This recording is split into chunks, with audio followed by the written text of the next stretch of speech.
Thank you, Councillor Graham. I will now call the meeting to order. On today, Monday, February 24th, the meeting of the Town Planning Advisory Committee will now begin. And we have everyone in attendance except for Ms. Langell, who has expressed regrets.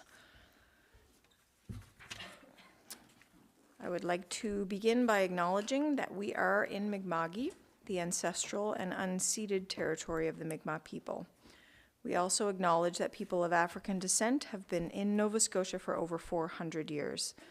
We honor and offer gratitude to those ancestors of Mi'kmaq and African descent who came before us to this land. We have the agenda in front of us, and I will ask for the agenda to be accepted. Are we going to leave that on? Okay. Planner Fox will just speak to the agenda for a moment. Okay, so the first item on the agenda is English Place development application. That item is going to be removed from tonight's agenda because I had a conversation with the applicant earlier today, and he indicated that he wanted to make some significant changes to the proposal, which included the addition of another floor, plus changes to the surface area of the ground floor area of the building, the footprint of the building on the site, which would take up less space and allow for more surface parking. So there's significant changes to the site plan, plus changes to the covered plaza that I believe or terrace that was proposed. So because of all those changes, I advised him that that's a substantial change and couldn't be continued as part of the current application process. We kind of have to go back to step one, which he agreed to. So he's withdrawing that application and will be back at a later date with a revised proposal. Okay, thank you, Mr. Fox. Any questions on that? Otherwise, I'll remove that from our agenda this evening. So with that struck off, would anyone like to propose any further changes or otherwise put forward a motion to approve the agenda with that one change? So moved by Councillor Graham and seconded by Councillor McGrath. All those in favor, please signify by saying aye. Aye. Aye. Any contrary minded? No, motion carried. Okay, we have our minutes in front of us, our draft minutes from January 27th for the committee to review and discuss. Councillor McGrath. Thank you, Madam Chair. One change I wanted to make to the minutes was to recognize that it is Deputy Mayor Thomas, referred to throughout the minutes as Councillor Thomas, and an acceptable mistake or an understandable mistake since the panel continually referred to him as Councillor throughout the night, but I would like to see his proper title recognized in the minutes. Thank you. Okay, thank you. Any other changes? And otherwise, with that change, can I have a motion to accept the minutes? Okay. I guess I saw you two first. I need to turn my head the other way sometimes. So, Councillor McGrath and Councillor McKinnon, all those in favor of accepting the minutes with the change made, please signify by saying aye. Aye. Any contrary minded? No, motion carried. Sorry, what am I missing? Well, we don't have a Councillor McKinnon. Oh, sorry. I just thought for the record it should. Oh, yes, join us. Sorry, Allison. I just thought it should be reflected accurately. I just need like a big, you guys, anyway. Yeah, I need to see your, anyway, yeah, thank you. So that was, again, Councillor Graham, Councillor McGrath, first and second, all voted in favor. It was carried. Okay, we will now move on to the next item on our agenda, which is 60 Gulf Street. I think we have our applicant here. Feel free to come down to the chair whenever you like.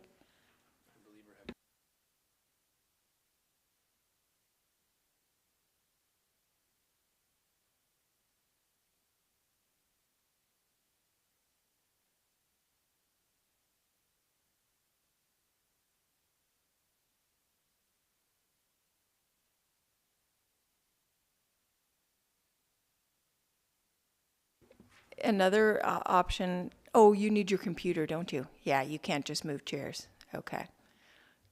Just bear with us for a minute, and we may need to switch things around if Ms. Connolly can't get her setup going, because of course it is what allows us to go through the proposal.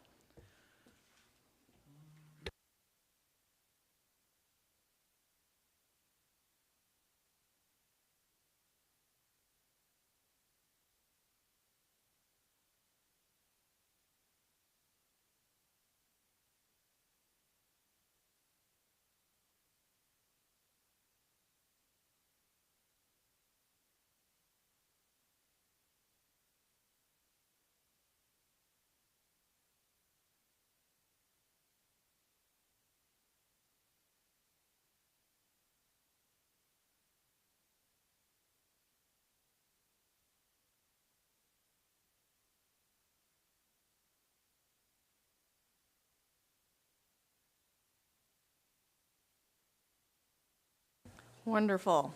Okay. All right, we are ready to move forward.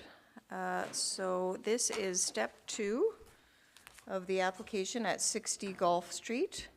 The applicant is Tier 2 Properties Incorporated. Apologize, remind me of your name again. Dave Wallace. Dave Wallace, thank you. Okay, thank you. Dave Wallace, Annette, okay. And we heard from you last time, and we'll start with Ms. Connolly giving us an update of what has changed since the last meeting, and then we'll have some questions for you, and if there's anybody in the gallery who'd like to speak. So I'll turn it over to Ms. Connolly now. Thank you, Madam Chair. Subject site is located at 60 Gulf Street, shown here on the graphic. Subject lands are approximately 3,392 square meters in area, which is just under 1 acre. Lands have approximately 73 meters of frontage on Gulf Street and are across from the tack grounds beside Truro Toyota and in that part of downtown Truro. Lands are within the regional service policy area, and multiple unit residential proposals with more than 18 dwelling units shall be considered by development agreement as per the town's municipal planning strategy policy, RS 36. Lands are also zoned urban corridor UC, and a small portion of the site down in that bottom right-hand corner are within the 1 to 100 floodway fringe. And also residential development with more than 12 units shall be considered by the urban corridor policy UC-49. Here we have some updated site photos of the property. So this is facing the site. Truro Toyota is in the background, 14 Clark Street, you can see there to the right on the graphic. Kind of hard to get a lay of the land with the snow cover there, but you are getting oriented as to where it is on Gulf Street. So Truro, this is facing south. Truro Golf Club is to the left on the photo, the Pentecostal Assemblies, Truro Toyota again, and 14 Clark Street to the right of the photo. And here we are facing Prince Street and north. Again, Truro Toyota is there on the left, 14 Clark Street, and the Chow Family Restaurant, so near the corner of Prince and Golf. This application, as you mentioned, is at step 2 of the town's 5-step expanded process. So we will have an opportunity to review the changes that the applicant has made following the first Planning Advisory Committee meeting that we all saw this back in January. So here we see an updated site plan for the proposal. One driveway is shown to the far right with both bidirectional traffic. So it comes in and accesses the rear parking area and then also exits from the same driveway. Meanwhile, there is a second driveway or access from Gulf Street, which is to provide access to the underground parking. This is a change from the original submission back in January. The original is on the left, the modified submission is on the right. As you can see, they had 3 driveways or 3 kind of accesses to Gulf Street. One has been removed, so instead of having that flow through U-shape, it now just has one bidirectional access with the underground parking access. So it actually provides and opens up more land for, apologies, this is my computer. It actually opens up more land for green space and some landscaped amenity space for the tenants of the site. This is a conceptual site plan showing you how the applicant sees the development fitting in with the surrounding property. So the Pentecostal Assemblies building is to the immediate left. Truro Toyota is to the rear. 14 Clark Street is where my mouse is moving, and the Chow Family Restaurant is to the right. Here we see the exciting parking plan. 53 underground parking spaces are proposed. That will hit, for orientation, the entrance where my mouse is moving, that is Golf Street, so at the bottom of the graphic. This is a proposed typical unit layout, 11 units per level, a mixture of 1 and 2 bedroom units. This is actually an old conceptual rendering of the proposed development. To give you a little bit of context, the original submission, as I mentioned, is the old one. It's on the upper right. The modified submission, based on the comments and feedback that was given by Planning Advisory Committee members last month's meeting, they then resubmit it with what you see in the bottom left. And here we have some more views, I guess, of the modified submission. So the front is on the top, and then we have a view from, or facing, these are both from the rear, actually, on the bottom. Okay, so again, the development is 5 stories with 55 units overall, a mixture of 1 and 2 bedroom units. It has a 37% lot coverage. However, the impermeable surface coverage is quite a bit more, with the parking area, and the underground podium parking extends more than the footprint of the actual building. So 65 parking spaces are proposed, with 53 below grade and 12 surface parking lots, which is a ratio of 1.18 spaces per unit. Amenity space is proposed via balconies and green space, and is a significant increase from the previous proposal with the removal of that second Golf Street access. As far as public participation goes, the updated development application notice has been posted on the subject site as of February 20th. Information has also been available on the town's website and has been updated with the most recent development application report. And the public participation survey is open for anybody out there who wishes to have provide comments or feedback on the proposed development. And a mailer will also be sent to property owners within 150 meters of the subject lands regarding the public hearing that will be following. So the next steps are step 3. So we finished the first 2. Step 3 is expected to be at the end of March. Will include further modifications if so provided. Those will be brought forward to the committee, as well as a full planning staff review with a policy review balancing the application against the town's development policies and staff's recommendation. And that's my report. Thank you, Madam Chair. Thank you, Planner Connolly. All right, well, we will look for some feedback from the committee before we open it up to the applicant. Councillor Graham? Oops, sorry. Well, there's so much I really like about this application. I love the location. I love that in that particular end of town, it's sort of an aging population. To my knowledge, I don't know, maybe Statistics Canada could tell me otherwise, but as I look around that community, it seems to be aging. It's really great that it'll provide housing for those who may be moving out of their home and into something new or something smaller, but stay in their own community, and I think that's really great. It's close to many amenities, and that's really wonderful. There's lots and lots of wonderful things about it. I'm disappointed to see the improvements really haven't come very far as the aesthetic of the building. I'm reflecting on my time as a new councillor elected just 5 years ago, and this location was brought forward or was initiated at that time, and subsequently you've purchased that application. We're a far cry from that original application. At that time, I learned a lot about setbacks. I learned a lot about, you know, the ground floor, few floors being at a certain, and then setback from that. I learned about, I think the original one had a driveway overhang, and they were all things that added to the overall look and feel. This has none of that character, and it's disappointing. And I was wondering, is this really going to be the final submission to this committee? Or are you continuing to work on it? I'd really like to see some improvements so that it fits in with our community and that end of town specifically, where residents have spent a lot of time maintaining their homes, showcasing their homes. It's beside the golf course, something that we're all very proud of in this town. Even the office building that would be beside there is well done and warm and welcoming.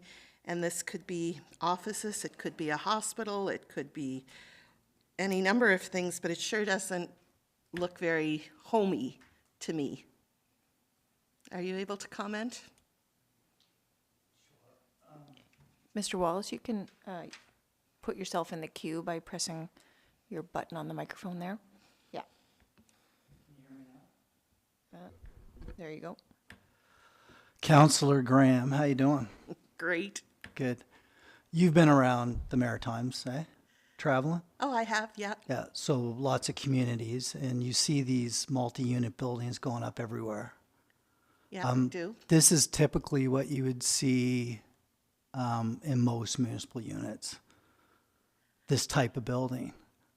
As I told you at the last PAC, the original DA application, that building with the costs, the way they have gone up, you'd be looking at per unit probably $450,000 to $500,000 a unit in that building that we put forth. So we know, we've done the research, we're in other municipalities, we know that people in Truro won't be able to afford units paying, $3,500 per month. We know it can't happen. So the question is to the town of Truro and PAC, do you want a building with a housing crisis going on in your community that looks quite well? Like this might not look nice to you, but for others, I've received lots of emails in the last month, people wanting to live in this building. Mm-hmm. So I don't know, it's a $20 million development, and you're saying it looks like a hospital. That is my opinion. So in the last PAC too, I asked you and the PAC, what don't you like about it? And all you guys said was the two black swaths on the original photo, the rendering, you didn't like. So we added windows right across. This building mimics a building we built in the city of Dieppe. It was well accepted by the city. We owned it, we sold it, and it's flourishing. So I guess I'm going to ask you again, like, yes, this isn't the brick building with different layers and different projections and recesses, but what is it that you don't like about it? Well, I think I've articulated that quite well, that it's, in my view, lacking character. Tell me about character. Well, when I think about character, I think of color. I think of things like pitched roofs. So, okay, so is the pitch roof, is that an important aspect to this building? Well, I don't claim to be an architect. I'm just a member of the community elected to serve here. In my view, yes, a pitched roof enhances the aesthetic of a building, yes, and I think it creates more of a, or less of a industrial feel, or yeah. So That would be one Yeah. suggestion, but again, I'm not an architect, and I don't know all the tricks of the I trade. realize that, but last meeting, a pitched roof wasn't suggested. So Well, here I am. it was at stage one, and it was the first time before this committee. I had been given the package, I believe, 3 or 4 days prior to, and have now had a month to study the package and have given it some more thought, and which is the whole point of having various steps to this process, so that there can be exchange of ideas and development of ideas. I also wonder, is the intention, or as seems to have become the practice of some of our developers lately, to host an open house We've seen it with an application on Juniper Street, and we saw it with the Stanfield development, and it was well received by our community to have the opportunity to interact with developers. Is that true? We're open to do anything the town wants to appease the residents, to appease council, to appease staff. What I'm looking for, and I asked this at the last PAC meeting, I'm looking for feedback. So if a pitched roof is something you really want to see, we can work towards that. But Well, yeah, I don't speak on behalf of the entire committee. I'm expressing Yep. my own views Yeah. here, and it would be at the discretion of our committee as a whole what we would like to see. sure. I certainly don't intend to drive all the decisions, but Was there anything you liked, with the changes in terms of the landscaping, the buffering, the opaque fence, the loss of one of the driveways to create more vegetation, a parquet? I think anytime increased green space is always a good thing. Great. And that's appreciated, absolutely. Great. Yeah. Thank you, Councillor Graham. Deputy Mayor Thomas, would you like to speak? Good evening, Mr. Wallace. Good evening, Deputy Mayor. First of all, I want to thank you for modifying the site plan. You know, I think adding that green space kind of ties it in my mind, to the golf course and to the tack grounds across the street. Kind of brings it in rather just a building sitting on a lot. All your comments you made at the last PAC we took. Yeah, and thank you for that. I agree with you. Yeah, it really ties in. I think it's an improvement, and I don't think it's going to add much stress in traffic flow. Yeah. I think it was an excellent idea. What I'd like from the town planners, though, is the town planner is on this particular building, the setbacks. I'd like the setbacks from the underground parking rather than just the building, because that's also helpful in the sense of landscaping, et cetera. And in your drawing, you know, figure 8 and 9, you have trees in the front there. And I hope that's possible, but there's not, I don't even know the space between the underground parkade and a possible sidewalk there. I don't think, is there a sidewalk there, Mr. McKinnon? There is a sidewalk. So you need 5 feet from the sidewalk.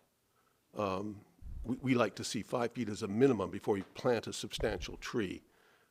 There's certainly enough room between the building, whatever, you know, but I think that needs to be negotiated. I'm just not sure if there's enough root zone there between the sidewalk and the underground parkade, because I don't know the setback. If we have to push it back, we will. Yeah, well, I'd like to see it, if you would. Yep. You know, go before and just hear from the Urban Forest Committee what could be, because I think that would also help, because I don't think you want to see a building just sitting there. It's in a park-like Yep. setting, you know, Agreed. with the golf course and the tack grounds and stuff. And I think if it was nestled into a park-like state, it would enhance it, and it wouldn't be so obtrusive as just a you know, building.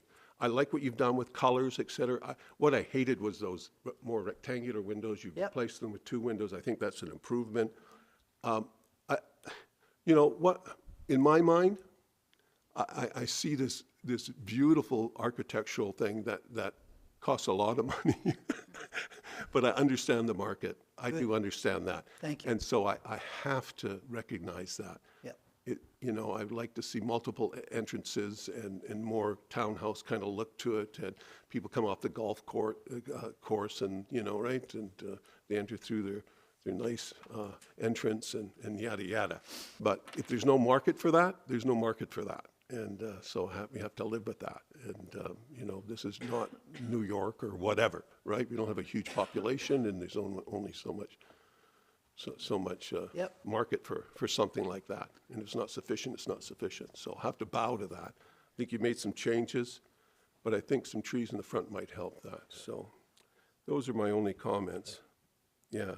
But I agree with Councillor Graham that, you know, I'd love to see something far greater than what's being depicted here architecturally, but I think the restrictions of the marketplace don't allow what we'd like to see, which I think that neighborhood deserves, and I think the location deserves. So that's how I feel about it as well. Councillor McGrath? Thank you, Madam Chair. Thank you, Mr. Wallace, for being here. And Ms. Godet, am I saying that correctly? Thank you. My first question actually for the planners, either Planner Connolly or Planner Fox, the mail out that is going, you mentioned 150 meters. How many people is that survey actually going to reach? Do we know that number? Because I'm looking, I'm like, we've got the athletic grounds across the street. There's 14 Clike behind. So that one for sure. But I'm like, then we've got the restaurant, the church, the golf club. How many people is this actually expected to reach? Yeah, we haven't actually pulled the mail out numbers yet, but maybe Director Fox, do you remember from the previous application how many that was? Not to put you on the spot there, but yeah. So we would have that number for the next meeting, Councillor McGrath, but we don't have it currently. Okay, Thank you, Ms. Connolly. $20 million development, a significant chunk of change to be put into the town. I'm going to propose another suggestion other than a pitched roof. Not that I don't dislike pitched roofs. What about rooftop solars or gardens or rooftop amenity? I love the fact that there's less driveway and more parquet, I think you called it. I love this little parquet. Obviously, we've got the athletic grounds, the golf course. We want that sort of green space. And that's one of the things I love about Truro is the amount of green space we have. We have trees everywhere. Love this about our town. So I like that change from, your existing, I guess, approved development agreement. Sorry, I lost my train of thought there. The rooftop. Right, sorry, the rooftop. The rooftop garden, I think, would add to that sort of, that park-like idea, but also solar. There's been a lot of talk about solar lately. I don't know if you've looked into that at all to help. It may increase your costs, but may also help offset costs to, to your residents in there. Is that anything that you've considered? We talked amongst our group about the opportunity of introducing a rooftop patio, I guess, to the town of Truro. Mr. Fox, I don't know if there's any apartments that currently have rooftops in Truro. I'm not sure right off. I know we have a couple in the works. The one by Young Street, 85 Young, is going to have rooftop space. So that is something we are considering. Okay. The fact that you could be on the roof and there's a track meet going on, you could watch up there, or would be fun. Or the golf course, people slicing it into the woods. But yeah, that's something we could definitely look at a little bit more. There is a cost to that, though, There is a cost to that, yes, obviously, and I am with you on the affordability crisis that we find ourselves in worldwide. It is trying times, especially for a lot of people. So that's why when I mentioned solar, I'm thinking this is something that could help offset costs, whether that's the residents or your own operating costs there. Just something to consider also for cutting emissions and keeping things clean and green, as we like to say. Regarding costs, I asked you last meeting about the cost of the underground parking. I believe you indicated it was roughly $50,000 per space for the single level, and that if you had gone to the 2 levels of underground parking, that would probably double to $100,000 per parking space. Well, you're dealing with the water table. Yeah, and that's challenging. Yep. I'm not an engineer, but I understand dealing with water table is a challenge. I had asked you then, and I didn't actually demand an answer, I guess, for the next meeting, but I'll ask it again. Is there, do you have a cost comparison for the surface parking versus the underground parking? Sir, it's night and day. We do. I'm not going to verbally tell you what it is, but it's substantially lower. Substantially lower. That's sort of, The other thing too, Councillor McGrath, the last meeting you mentioned about your concern with 14 Clike Street. Yes. And the buffering and just how we could somehow come up with a plan to shield, privacy for them, which is what we introduced in this site plan change with the trees and the opaque fence. I just wanted to point that out, that we took your concerns and addressed them. Yes, you are getting ahead of me. That was going to be my next question, was on 14 Clike. And I assume 14 Clake has got to be within 150 meters, so I Yes. assume they will get something, but I don't know if we've heard from that resident yet. I haven't personally, but I expect that we will Yeah. at some point. So I'm glad to hear that the concerns for 14 Clake are being heard and addressed. Thank you very much. Yeah, I want to point out too, again, like, we're fortunate, Darla and I, to be working with a construction company, a sister company, and we build all over Atlantic Canada. So we're into markets, and we do a lot of market research, and we have a lot of, a good idea, I should say, about, market rents and what they are in all these communities. So it's very difficult to come into a town like Truro, build a building, and keep your rents so that people can afford to pay rent. So that's a big thing that, when you look at the last development agreement again, like we just can't make it work. And so we're asking for council to consider, a change that it's still a $20 million building, right? But it's tough. Indeed, indeed. Planner Connolly, actually, I do have one more question. On your slides, because this was not included in our package, can you go to the underground parking? I'm not going to talk about the parking. I'm just trying to get my head wrapped around the entrance into the underground parking, the entrance into the garbage room, because that's going to be a ramp down. It should be on the screen there, I think. Is it? Oh. Yep. The technology works for us today. So I assume that's a sloped. Is that dotted line sort of over the C and the E? Is that where it sort of levels out and provides that access? Yeah. Okay. I assume there's going to be sufficient room for, say, the large garbage trucks to get down there. I've lived in a building similar where, the truck comes, we've got that garbage room, they empty the dumpsters and things. I wanted to make sure that there's sufficient room for everybody who's going to be living there to have all of the composting, recycling, garbage, access for the truck. And it may be an impact to some of the residents, perhaps, if there's a truck backing down that ramp at 4 o'clock in the morning. Have you given much thought into how that operates? Yes. Okay. Yes. Our number one concern is our tenants in the building. So we will appease to all their wishes as best we can, for sure. Okay. Great. Thank you very much. Thank you, Mr. Wallace. Just a few comments from me. I did also note the last time that the building was a little bit two-dimensional, I guess would be the way I would put it. I still see that. I do echo Councillor Graham's points. If you are reluctant to put in a pitched roof, which I actually would encourage you, you may want to take the application on Callback Street that's here tonight. It has a view to another building that's on Callback Street. And So it's are we a going to new- eliminate the rooftop patio for the pitch roof? Sorry, I think we're allowed to talk about more than one thing at once, right? Yep. Yeah. So the pitched roof idea, if you want to consider it, you might want to look at what they have done in that development, which is a recent one that is in the town. There is a view looking at that in the other application. So it is, that is something for you to consider. If you are reluctant to do a pitched roof for cost or whatever it is, might I suggest that you might want to take the top floor of the building and you might want to make that, the penthouse floor. So it has a bit of a special treatment.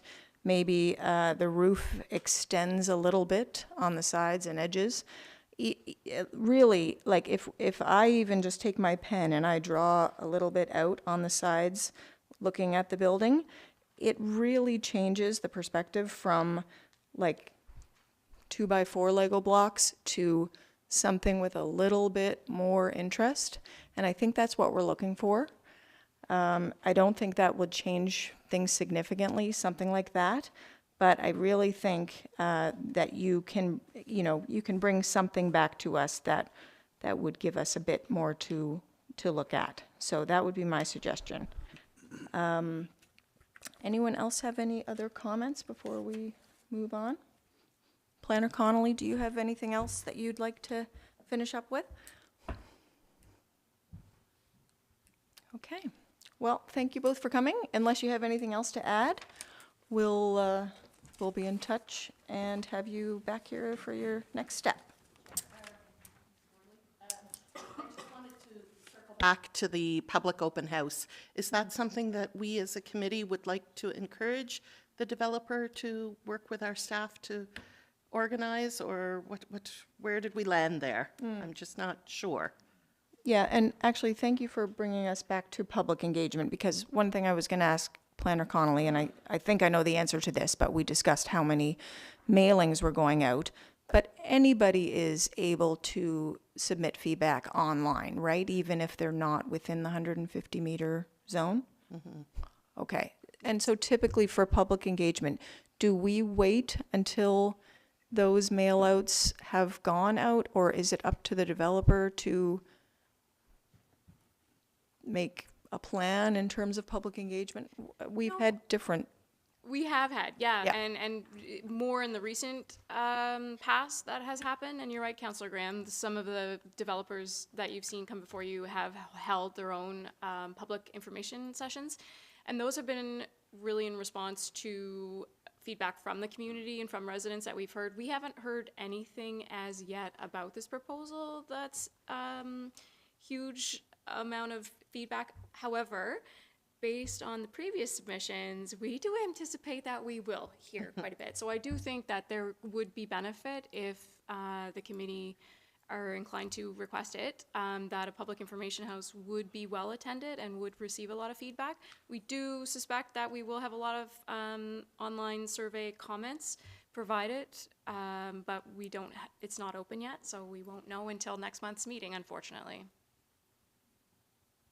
So yeah, I guess back to Councillor Graham's suggestion, is this something the committee wishes to mandate, or? I'm not sure that we are in a position to mandate it, but I would like to suggest that the developers strongly consider it. Unless we indeed can mandate it, I don't think so, but So, correct me if I'm wrong. if I may add through the chair, there is policy in the planning documents that do suggest that if there is public interest, or you can anticipate public interest, that we can hold a public information session. So that is an option. That is something the committee can recommend, and it is something the committee's recommended in the past. Should the developer choose to do otherwise, it would be not following one of the policies, which doesn't fare well on the overall development. So that is something that you can certainly ask for, yes, as a committee. Okay. Would a motion be required to do so? I guess then at this time I would make a motion that the developer holds public consultation. Regarding the timing, would it be optimal before our next or after our next meeting? Should we put a timeline on it? I think you'd want to have it before you come back to this committee so that you can consider feedback from it. This is at step 2. Yeah, so you'd probably want to do that before you made a recommendation, so. Okay. Then the motion would say that this committee recommends that the developers host a public information session regarding the development on Gulf Street and report back to us at the next committee meeting. Have I covered everything there? I think so. I don't think there's any notice requirements of, that the community must have a certain amount of notice, or our next meeting would be in approximately a month. So is that acceptable? Do you think that that's doable to have a? I'm sure if we can work with the planning staff to set it up, and if it's here or wherever, yeah, for sure. Yeah. Yep. Yeah, we've had them, or other developers have had them at the library. Yeah. That seems a popular spot. Okay, well, the motion's on the floor unless somebody would like to amend it, or if somebody would like to second it. Okay, Councillor McGrath. Any further discussion on that motion? Or would someone like to call for the question? All those in favor of the motion that Councillor Graham has put on the floor, please signify by saying aye. Aye. Any contrary-minded signify by saying nay. Okay, motion carried. Thank you. All right, well, thank you both for Thank you. coming, and we'll look forward to seeing you next time. Yes. Thank you, Madam Chair. Apologies for the interruption, but do we not normally, it's just looking at the number of people out in the gallery tonight, do we want to ask if anybody from the gallery wishes to speak about the 60 Gulf Street development, especially while do we almost still have the developers in the room before they leave? Oh, yes, that's my fault. Sorry about that. Thank you, Councillor McGrath. Are there any people in the gallery who wish to speak to this proposal specifically, the Gulf Street proposal? If you could raise your hands if there is anybody.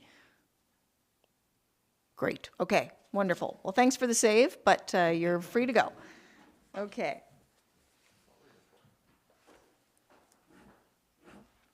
Okay, the next item on our agenda is 201 Callback Street. This is RM Architects. This is step one of the expanded process application. And this is under our new planner's profile, Mr. McPherson, but Planner Fox is going to speak to this application this evening. Yeah, Jacob had a family emergency and couldn't attend tonight, but he is a new planner. Hopefully I'll be able to introduce him to you at the next meeting. So yeah, just in terms of this application, it's 201 Callback Street. It is an application by RM Architects. The application was made on the 19th of February 2025. This is a development agreement application to permit a one five-story multi-unit residential building with 63 units. And I'm going to apologize in advance because this is not my file, so I'm going to have learning as I go here. So we're at step one in this application process. So this is the step where the applicant submits the application. This has we have our first meeting, and then the expectation is that this committee, staff, and any members of the public interested in the proposal would provide feedback to the developer. The developer would then, the designer, the architect would then be able to take away that information and revise proposal as needed or as they wish. And then also at this point, we would present an application briefing, which has been circulated to members of the committee as well. So the subject lands that are discussed are 201 Callback Street. It's outlined in blue on the screen there. The property is approximately 3,170 square meters in area, or just a little bit over 3/4 of an acre. It has about 38.5 meters of frontage on Callback Street, or 126 feet. It is located just to the south of the Hub apartment building development, which is at 185 Callback Street. So those are the buildings that are currently nearing completion right now, actually. So this is an excerpt from the town's feature or policy area map, which shows the subject property's policy area designation, that should say, pardon me. Policy area designation is urban growth. You can see again the property is outlined in blue. So this is a policy area set aside for council for more intensive residential and other types of growth. It's a rather permissive zone and designation. So this is an excerpt from the town's zoning map showing the subject property, and that it is also in the what's called the urban growth zone. So in this area, and you can see it's outlined here as well. And there's also at the very back, not on the property, but off the property to the rear on the other side of the parking lot for the development at 185 Callback is a environmentally sensitive area or a reserve area, which is a drainage ravine, a steep slope with a water course. Across the street from the property, you can see is also general residential, and there's some urban corridor to the south. This is a photograph of the subject property. You can see is a rather a stand of mature trees located in the front yard, and I understand from the applicant that their intent is to preserve as many of these trees as possible as part of the development process, and you'll note that on the site plan later that the building's actually pushed back from the street quite a bit. You can see the Hub Apartments development just down the street here, which is the one at 185 Callback Street. There's 3 buildings there. They're all 50-unit buildings, and they're all 4 floors. This is a view of the existing dwelling on the property and accessory building. It's on the subject lands, and again, you can see the apartment building to the north of the subject property. So again, this is the Hub Apartments at 185 Callback Street. This is a site plan showing the proposed development. Apologize, it's not coming through very clearly there. So the applicant has submitted preliminary plans showing a single 5-story, 63-unit apartment building. It covers approximately 55% of the lot. It should be noted too that there is a podium around this building, a landscape podium, so that there's more room underground for parking, but it is a landscape podium, so the building would rise above that and be stepped back from it.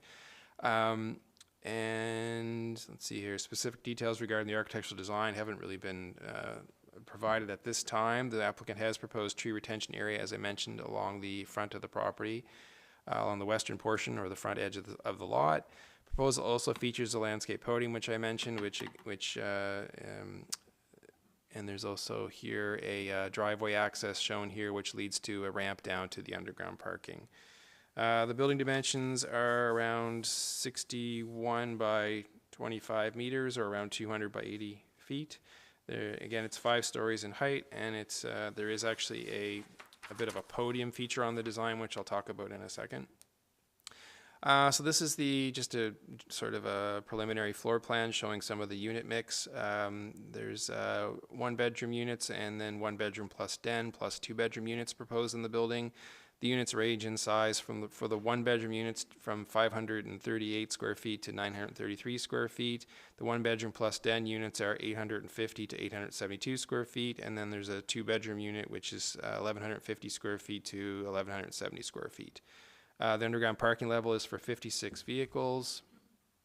I don't have a layout of the underground parking garage shown here, but for 56 vehicles, which works out to be about, and there is no surface parking included in the proposal, so there's a ratio of about 0.88 spaces per unit, plus there's 16 proposed bicycle parking spaces, 4 of these indoor and 12 outdoor, and the units feature balconies and interior amenity space as well. So this is just some really initial massing drawings that were prepared by the architect to give you a sense of the development, and I'll try and walk through this as best I can. And the developer's architect is present, so if you do have questions for them, they can come down and respond to these hopefully. But we have Callback Street shown across the foreground here, and then the lot is here with the ramp down to the underground parking garage. They've done an interesting job of breaking up the height of the building a little bit to give it to make the massing a little bit softer and fit in a little bit more within the neighborhood. So you have 3 floors that are on a podium, and this is in addition to, as I mentioned earlier, there is a parking garage podium as well. So the parking garage does extend beyond the extents of this building that you see here. Underground, but at this stage we have 3 floors that go up, and then it steps back, and then you have a very well-defined upper 2 floors, and then a really shallow pitched roof on the hip roof actually on the building as well. And as I mentioned, no surface parking included in this, and then there is just that single driveway access to Yonge Street, and that's it for the proposal. So in terms of the enabling policy that allows council to consider this application, it is policy UG 35, which says that council can consider multi-units, residential or mixed-use development with more than 18 units by development agreement, and then sets out what criteria is to be used when considering that application. That'll come later on when we do a full policy analysis on this application, but we don't typically do those at this stage of the development application process. So the next steps here will be that we would do the public participation program, where we will post a development application notice sign on the property, probably in the next week or so. Well, we don't do that. We actually provide it to the applicant. They do it. And then there's an information on the application will be posted on the town's website under active development applications following this meeting. And we'll also do a mail out to property owners within 150 meters of the subject property. That'll all happen in the coming months. So next steps, second PAC meeting or second Planning Advisory Committee meeting would be for March 31st, I believe, and that would include a report highlighting any changes made or proposed as a result of this meeting. Then there would be a third PAC meeting, and these are all tentative dates, would be, I believe, April 28th, and that would include a final staff, not a full staff report, highlighting any changes, as well as a full policy review weighing the proposal against the town's planning documents and all the policies found therein. And then, we have recommendation from staff at that time, and then at that meeting there would also be an expectation that this committee would be making its recommendation. Following that, it would go to a public hearing on June 2nd, again tentatively scheduled at that time, And that would include a final staff report, full policy review, and staff recommendation. There would also be review by Public Works and Parks and Rec and Police and Fire and things like that as well before that time. And council will be expected to make a decision following that public hearing on June 2nd. And that concludes my report and presentation. Thank you, Planner Fox. Maybe just while we're letting the committee think of their questions, the architect, I understand, is here. Hi there. Would you like to come down? Yes, thank you. And if you could introduce yourself, that would be great. Menendez, I'm the principal of RM Architects and representing Mr. Abdullah Jawaz, Okay. who is declined. Thank you.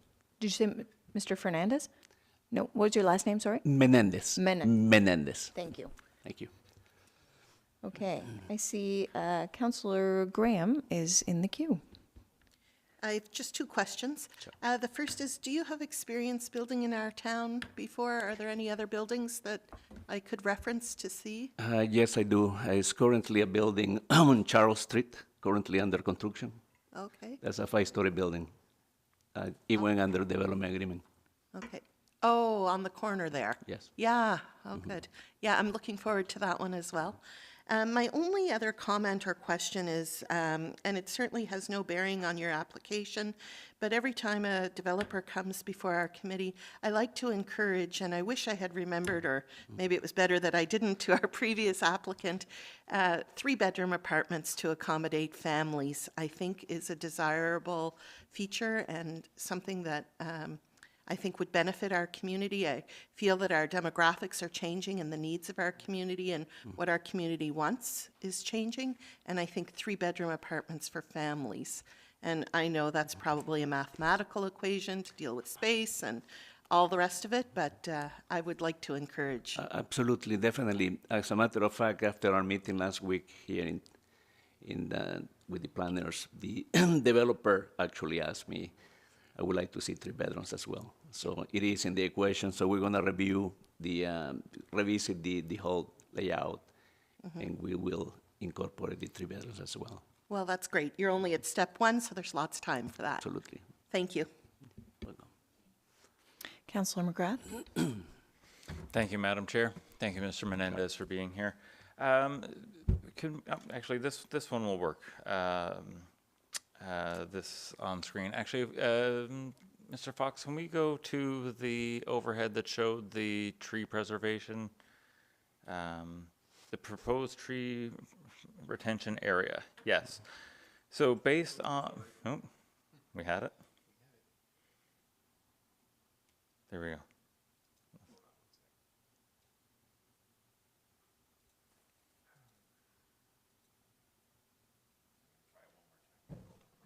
Okay.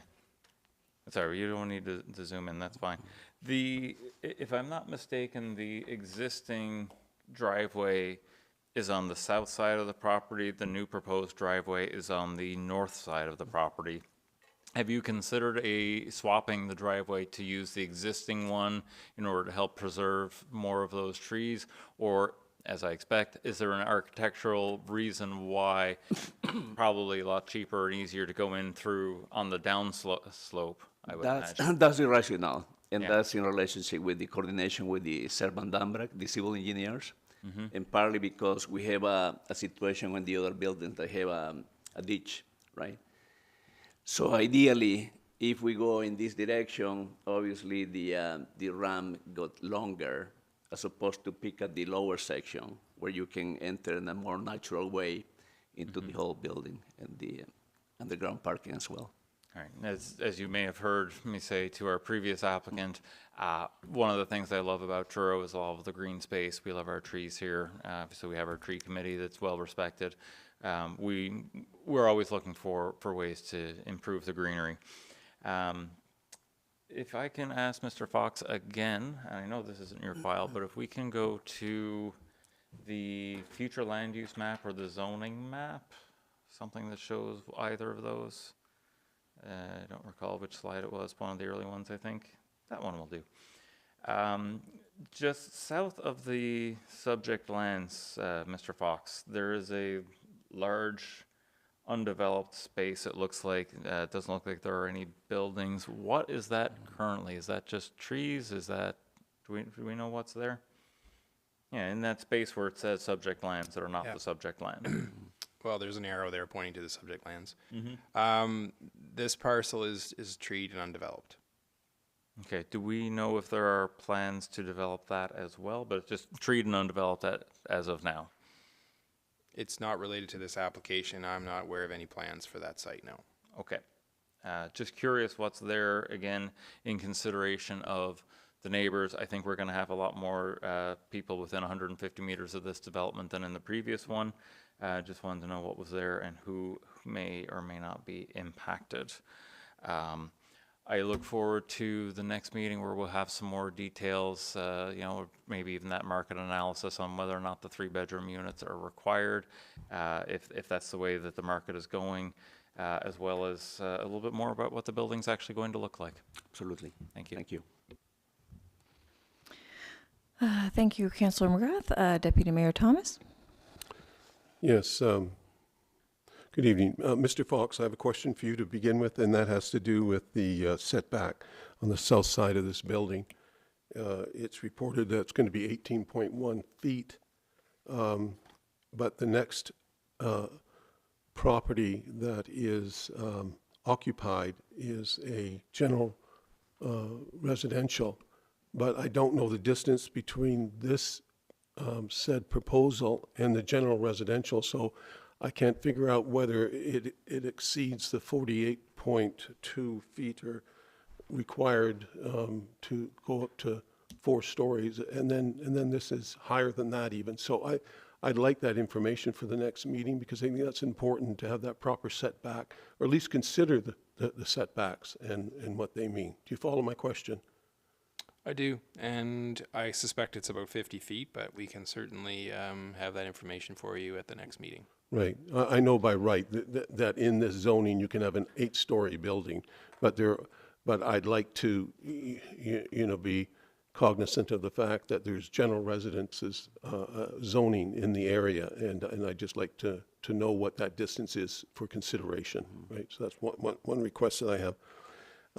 The other is, I like the fact, good evening, Mr. Menendez. I like the fact that it's underground parking, and I'll tell you why I like the fact of it. Well, first of all, it's a better look, you know, and a better use of land. Yes. But there's also that environmental zone, and I don't know if you realize, and the planner mentioned this, that there's a stream in there. And you might not be aware of the fact that there's a bottleneck in that stream, not far from this location, downstream from this location, in which that stream goes underneath a property. And the entrance to that tunnel, or that the water enters into, is relatively small, and it's challenged right now. So I'm worried about any water leaving your site and going into that ravine, and that it's really a drainage area.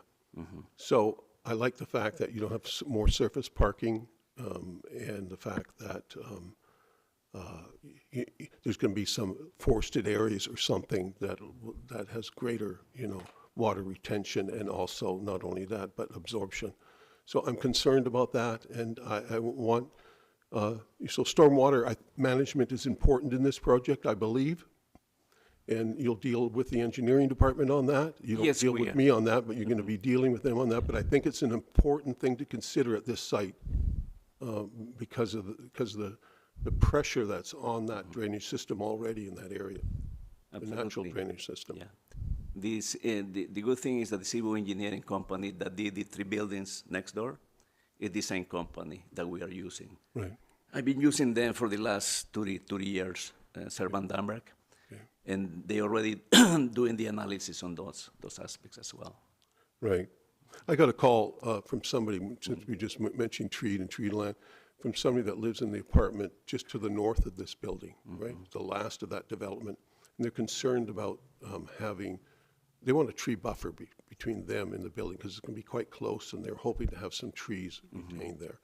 And if you can't retain trees, at least I would like to see trees planted there. Absolutely. That would help provide some You privacy. mean between the existing Between the what's, building? yeah, between in that development we were just referring to, the southmost building on that and your proposed building, between those two, Okay. right?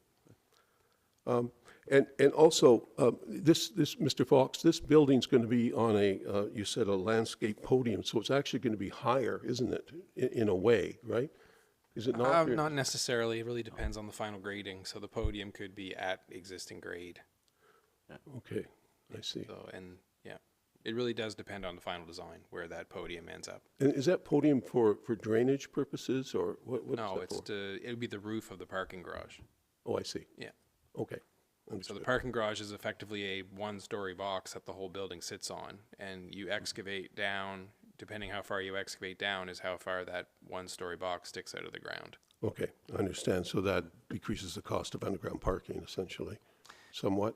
Usually what happens is the main level, 100, goes there and drops 20 inches. Okay, And then the slab on grade extends, and the podium of that slab is basically landscape. okay. That's what it's called, landscape podium. Oh, I understood. Okay. Okay, and a couple more. The parking concerns me a bit, the parking numbers, and Mr. Fox could correct me if I'm wrong, but I figured them out to be 1.24 spaces required per unit, as if you were following the land use bylaw. Yeah. And so this has got 0.88, I believe it was, which is about 70% of it. And that concerns me. I know you said, well, we're going to have bicycles there. But there's nothing really that close by for groceries, et cetera. And by the way, I'll tell you something, that I went around the town looking at all these sites between 4:30 and 5 o'clock in the afternoon, and I want to tell you how many bikes I saw on the road. Can you guess how many bikes I saw on the road of people coming home using their bicycles and traveling around town? I drove most of the downtown. Can you tell me how many I saw? Do you think? Just take a guess. All depends where you live. No? If you live close to the college, I'm assuming that they may use bicycles. Right. So how many do you think I saw? I kept my eyes open. I was counting bicycles. Not many. 0. There, yeah. So I'm just stating that for the record. Particularly in winter. Right, exactly. Yeah. Right, but it was one heck of a nice day out there today. If there was ever a day to bicycle in the winter, today was the day. Yeah. Because you could practically, well, after our cold spell, I felt like I could go out in shorts, for pity's sakes. Even though it was like +2, it felt like Yeah. 20 degrees outside. So I'm, just for the record, I never lose a chance, do I, to talk about that. So I don't like that fact, but however, I like the fact that it's underground parking. So, but what I do want is I want it to stay the way it is, but I want it designed into the property a way of increasing the parking at the same time. You know what I mean? Do what you're doing. This is what I'm suggesting, Absolutely. an idea. But design the property so that if more parking is needed, it would have to be surface parking, but it would have to be worked into the design of stormwater management as well. Absolutely. Follow, you get what I'm talking about? Yeah, absolutely. The Is that rationale, reasonable request? absolutely. The rationale is that I could have taken over the front section and put parking. But Don't then want to see that. No, we don't. I don't want to see that, because when we go to the site and see those beautiful trees in front, it's a shame to cut them. Yeah. So that's our criteria when we visited the site. Right? absolutely. So I said this is beautiful. So we want to use that as a buffer zone between the whole residential area. And then what we did was to give ourselves as much room, because once you start excavation, you need minimum 10 feet. If your foundation wall is going to be here, you need 10 feet minimum away. By law, the labor department will not allow you to do excavation like that, right? So what we did basically was, let's give ourselves as much space so we can protect the trees. So we'd say trees or cars. We prefer trees in that regard. Absolutely. Yeah. So what we're gonna do is, obviously, we're gonna revisit the design and see how we can make it work, so we can increase the number of parking without sacrificing the environmental aspect there. Right, understood. Yeah. And you know that, you really shouldn't dig excavate within the drip line of the tree, right? Yeah, exactly. Right, yeah. One of the things that, like for instance, if you look at the parking space, the grids are set. The grids on the parking spaces don't relate to the grids on the upper level because it's a suspended slab. Right, So my grids on the block about the suspended slab can change. The grids on the bottom section of the parking, like right now we have 18 feet apart for the vehicles. I think there is a regulation that we can have a smaller grids for vehicles, for smaller cars. That might be a possibility where I can realign the grids on the location of the columns, and I could increase the underground parking as well. right, okay. So, thank you, and I just want to go through the list of questions I had to make sure that I got them in.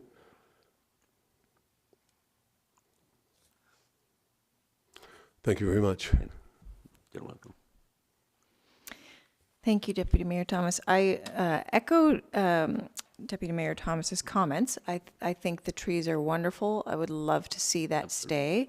I also have concerns about the parking ratios that you have. So it's great that you're already aware of that and you're going to try to address that. I don't know if either of you, our planners, can. I guess one of my concerns with the other callback, the hub developments, although they are lovely, I believe there has been a fair amount of excess parking sort of along the corridor there, which is on their property, so it actually doesn't tend to overflow onto Callback Street. But do you recall the ratio for that development at all? I don't right off, but that's information I can bring forward at the next meeting. Yeah. Okay, yeah, it might just be helpful to give us an idea of, in that neighborhood, what are we looking at for tenants and what works. Okay, thank you. Councillor McGrath? Thank you, Madam Chair. I'm somewhat terrified right now because the Deputy Mayor saw me and my partner cycling this weekend to and from an event. Shocked that we were not included in your count. Not today, no. I actually snapped the belt on my bicycle. But I will remind you that we had a chat outside Town Hall last meeting when it was, I believe, minus 26 with the wind chill. I was going to actually leave my bicycle parking questions for the next meeting, but since it's been brought up, let's talk a little bit about bicycle parking. I notice you've got 4 outdoor, 12 indoor. As we've noted, winter. It might be better if we could move those 4 indoors as well, if at all possible. But I also want to talk about the affordability. We've talked about affordability for every development since I've been on council and several developments before. It's, you've heard me just say, it's a worldwide affordability crisis. It is a terrible spot we are in. Now, the last time I checked, the average cost of a used car in Canada in, I believe, 2024 was in the neighborhood of $37,000. I don't have the number in front of me, but a previous time I had looked, a study in Nova Scotia showed that the average Nova Scotian household spends $14,000 per year on a motor vehicle. We've also talked about the need for more parking, yet, we don't want to see it. It's a very interesting place I find myself in here because it seems like yeah, we want it, but we don't. And I'm trying to figure out, what do we really want? And I think what a lot of people in Truro want is affordability. They want the ability to lock up their bicycle safely. I could probably provide a list, for privacy reasons I won't, of many families that I know in Truro who get around without a motor vehicle. People who do not even have a driver's license. Now, sometimes that may be by choice, but I mean, if we look at, the numbers, the demographics, how many people cannot drive? Anybody under the age of 16, for sure. My elderly neighbors just sold their car. She does not drive. He no longer can. Do we expect these people to no longer participate in society? I don't think so. So I would love to see more room for people over the cars.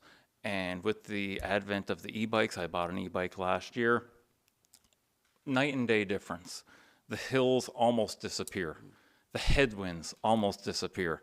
And I really think the future is likely moving toward a lot more bicycle parking and to hopefully public transit in the town. That's something else we're working on, and hopefully that we can see that come. But this is where I think where we need to go. So I would urge you to consider that when you're future-proofing this development. And that is it. Affordability is gonna be part of the project. It's gonna meet the regulations, guidelines by CMAC. And the developer is already on board of that. Interestingly, your question is, I do, as I'm an architect, but also I have built 2 affordable housing projects in Halifax with the family. Motivated by my past social activism, and partly because basically I wear 2 hats most of the time. I'm architect designing for wealthy developers to become wealthier, but on the other hand, trying to design things for people can afford it. One of the contradictions in the fact of affordability is the fact that sometimes you can create affordability in creating units, but sometimes families or somehow you can afford a car. So if you can afford a car, do you prefer a car or a specific unit? That's the contradiction that we face ourselves in Halifax, for instance, right? And I say all the time, there's people that can't afford a car. Yep. We should provide them with a 2-bedroom apartment or 1-bedroom apartment, but to see a person struggling, paying the affordable unit, but then struggling with the vehicle, the registration, the maintenance, the gasoline, and everything else. So we better focus on improving collective transportation. But to answer both questions, I'm gonna work on the increase the number of parking as possible, and also we're gonna accommodate the issue of bicycles. We are gonna accommodate also the issue of affordability as well in terms of rental units. Yeah, the affordability is key. I heard from the executive director of, the Truro Housing Outreach Society. It's painful. Yeah. It's painful. On Saturday at their Coldest Night of the Year walk that, they have clients who have made that difficult choice. Like, I can't afford a home and a car. And they've chosen car because they can at least sleep in the car. They can't drive their home to work. Absolutely. It's, affordability is always top of mind. Thank you, Madam Chair. Thank you. Deputy Mayor Thomas. Yeah, I don't see why you have to make it personal, but since we have made it personal, I also am a cyclist. Not at minus 22, though, I'll tell you that, right? You'll only find me in my car at minus 22. But, yeah, so nothing against cyclists, but the council went through a review, a new town plan, and a new town plan strategy, et cetera. And what we did is we reduced the parking requirements in order to, with the idea that hopefully, the town will be able to afford, a public transportation system. Hopefully, looking to the future, less cars or whatever, right? So we've already made that move in the numbers, because if you'd come to us 15 years ago, these would be far higher numbers than they are today. Yeah. And I'm just quoting the land use bylaws as what the requirement is, and you're considerably below that, which is already being reduced from what it was 10 years ago. So I think as a council, we've moved towards less vehicles and hoping for more active transportation of some sort, right? And so we've made that move, and now we're being asked to even shrink it considerably more. And I just want to make sure that there's sufficient parking for your customers, for your tenants, right? That's what I'm after, right? Absolutely. Right, yeah. And if there's sufficient parking for the tenants, it's great. Thank you. Thank you. Before we move away from the application, I'll see if there's anyone in the gallery who wishes to speak. And we do have a microphone that we'll bring around, and you can introduce yourself. Doesn't look like there's anyone raring to go. So if there isn't anyone to speak to this application, that will be it for today. Thank you, Mr. Menendez, for coming to our meeting. And you'll be in touch with Jacob. Sure. And we'll see you the next time. Thank you all. Thank you.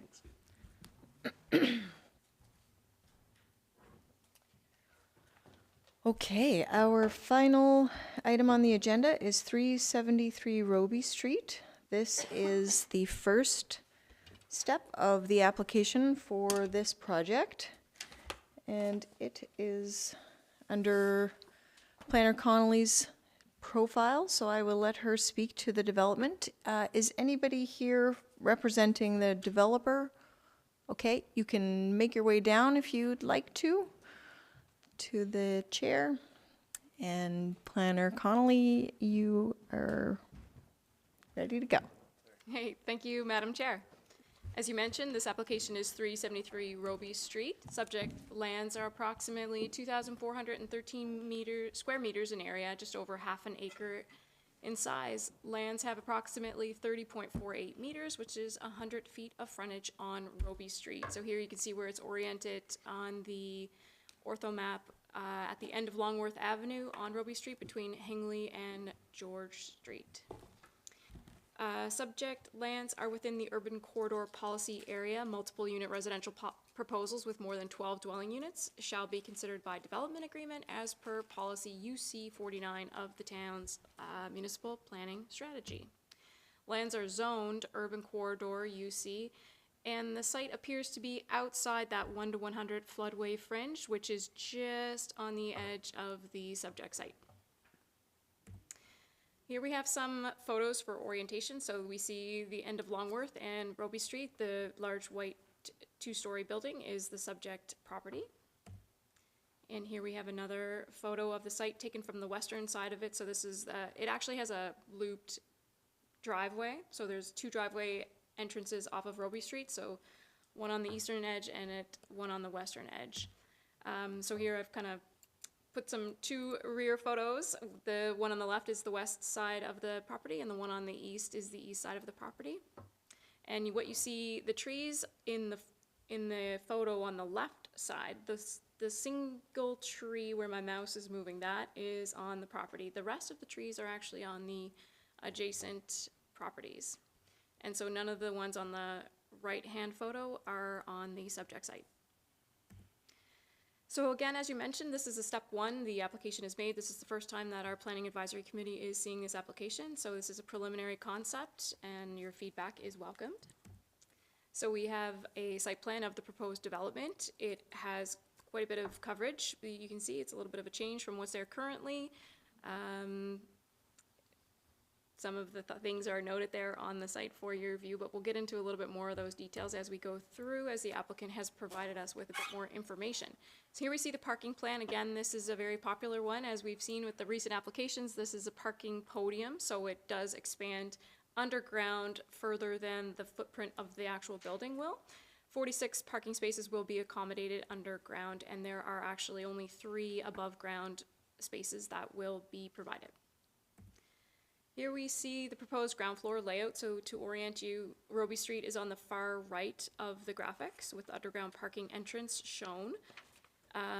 There are some units on the ground floor as well as some tenant amenity spaces, including an indoor pickleball court, which you can see on the far left, and a gymnasium space.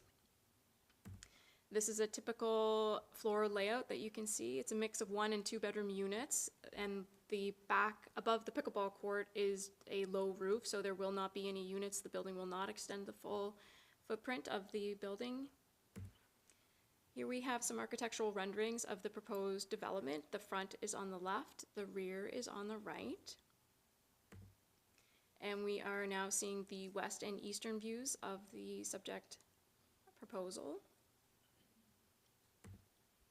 And here we have some conceptual renderings. So again, Roby Street is the front. This is the front of the building. The 3 above ground parking spaces can be viewed. There are 2 vehicles parked there.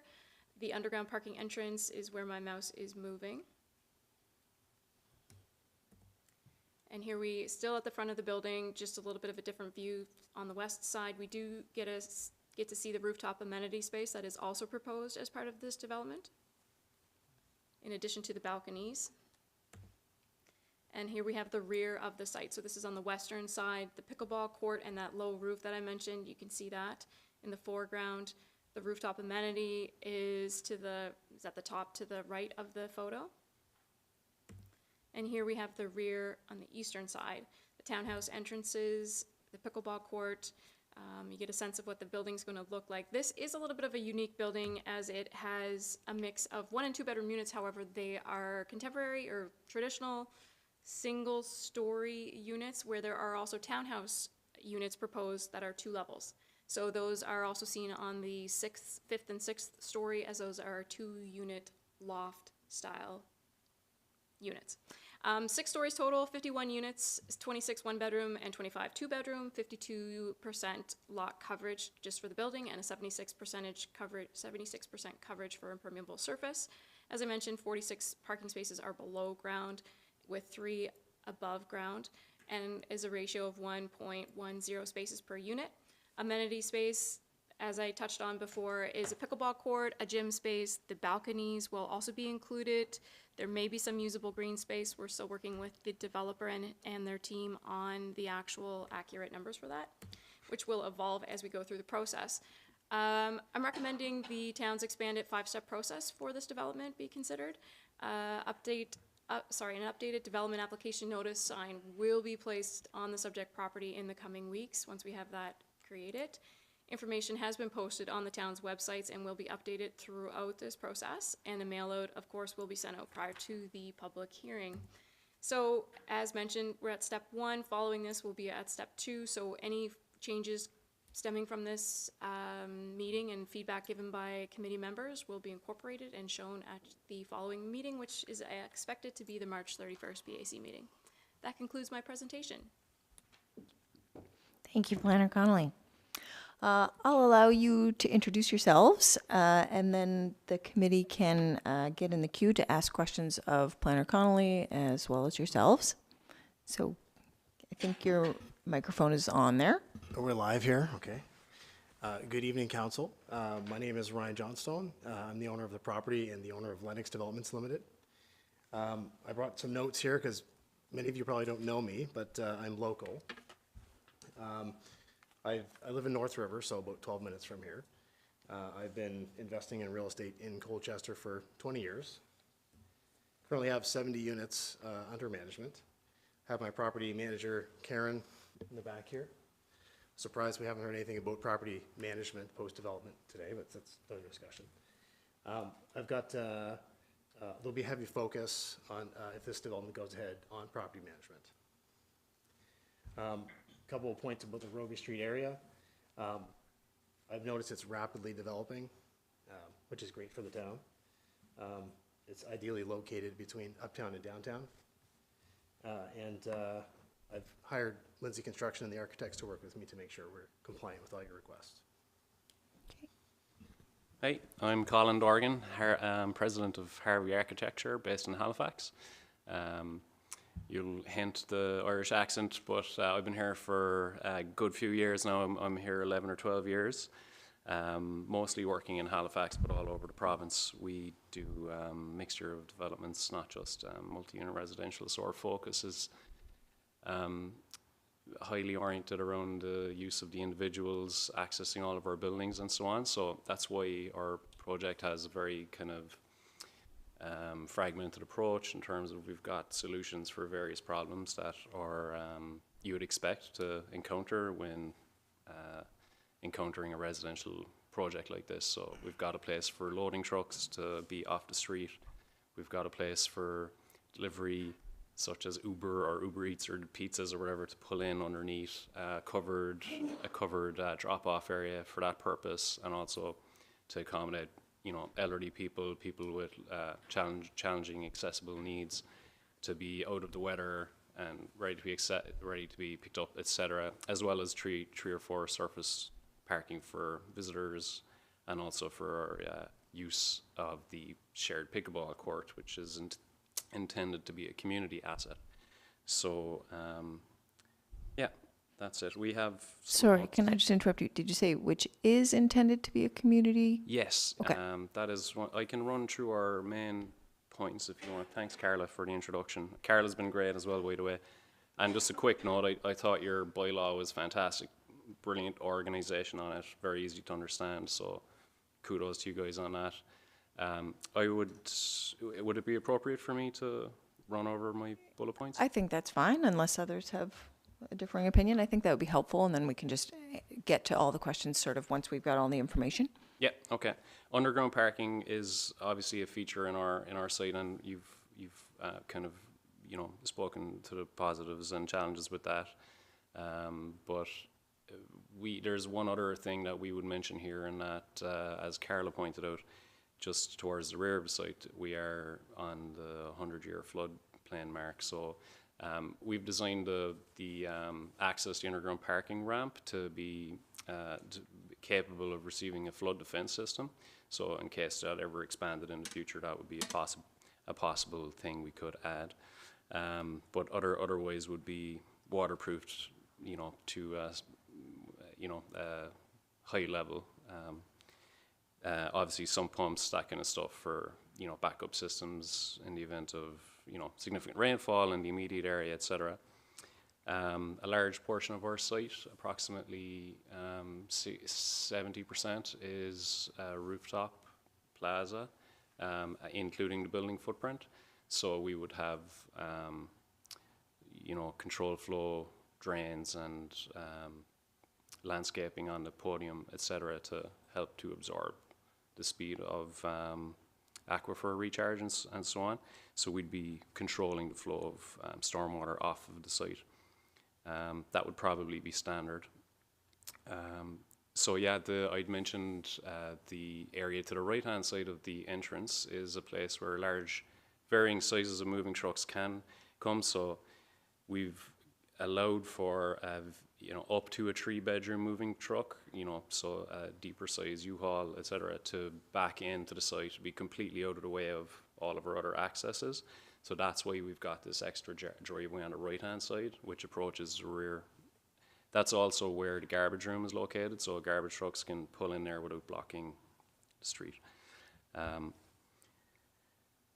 The developer is planning on having in-house vehicle, an electric vehicle in the basement, which would be a shared amenity for tenants who can't afford cars, or maybe would rather have a share, you know, lower their carbon footprint, etc., and share vehicles.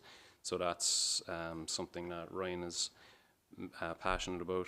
The pickleball court, obviously, if you could go to the first floor plan, thanks, Carla, is located at the rear of the site. And so that's accessed via a dedicated community pathway which goes around our townhouses.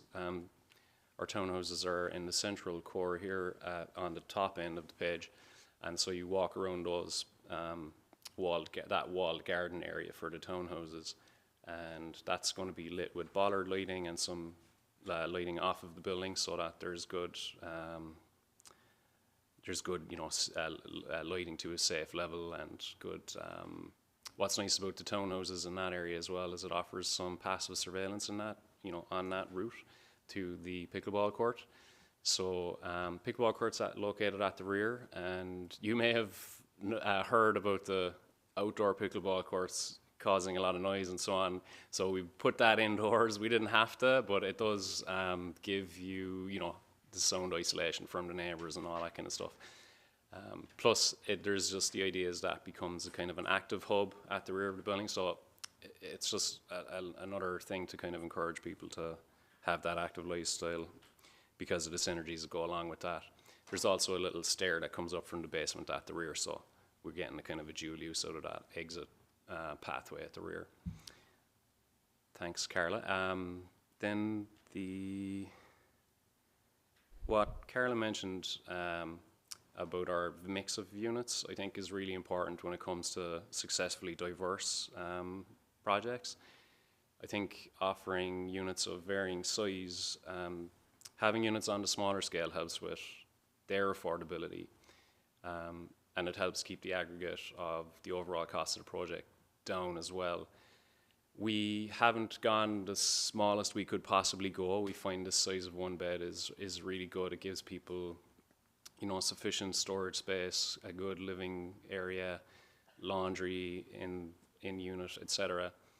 But having these some smaller one-bed units mixed with one-beds that are lofts on the upper level, which offer a little bit more you know, they could be considered maybe a little bit more higher end. Having this variation of cost gives you the chance to have people on a lower income have their place, have people with a middle income not take the lower income housing.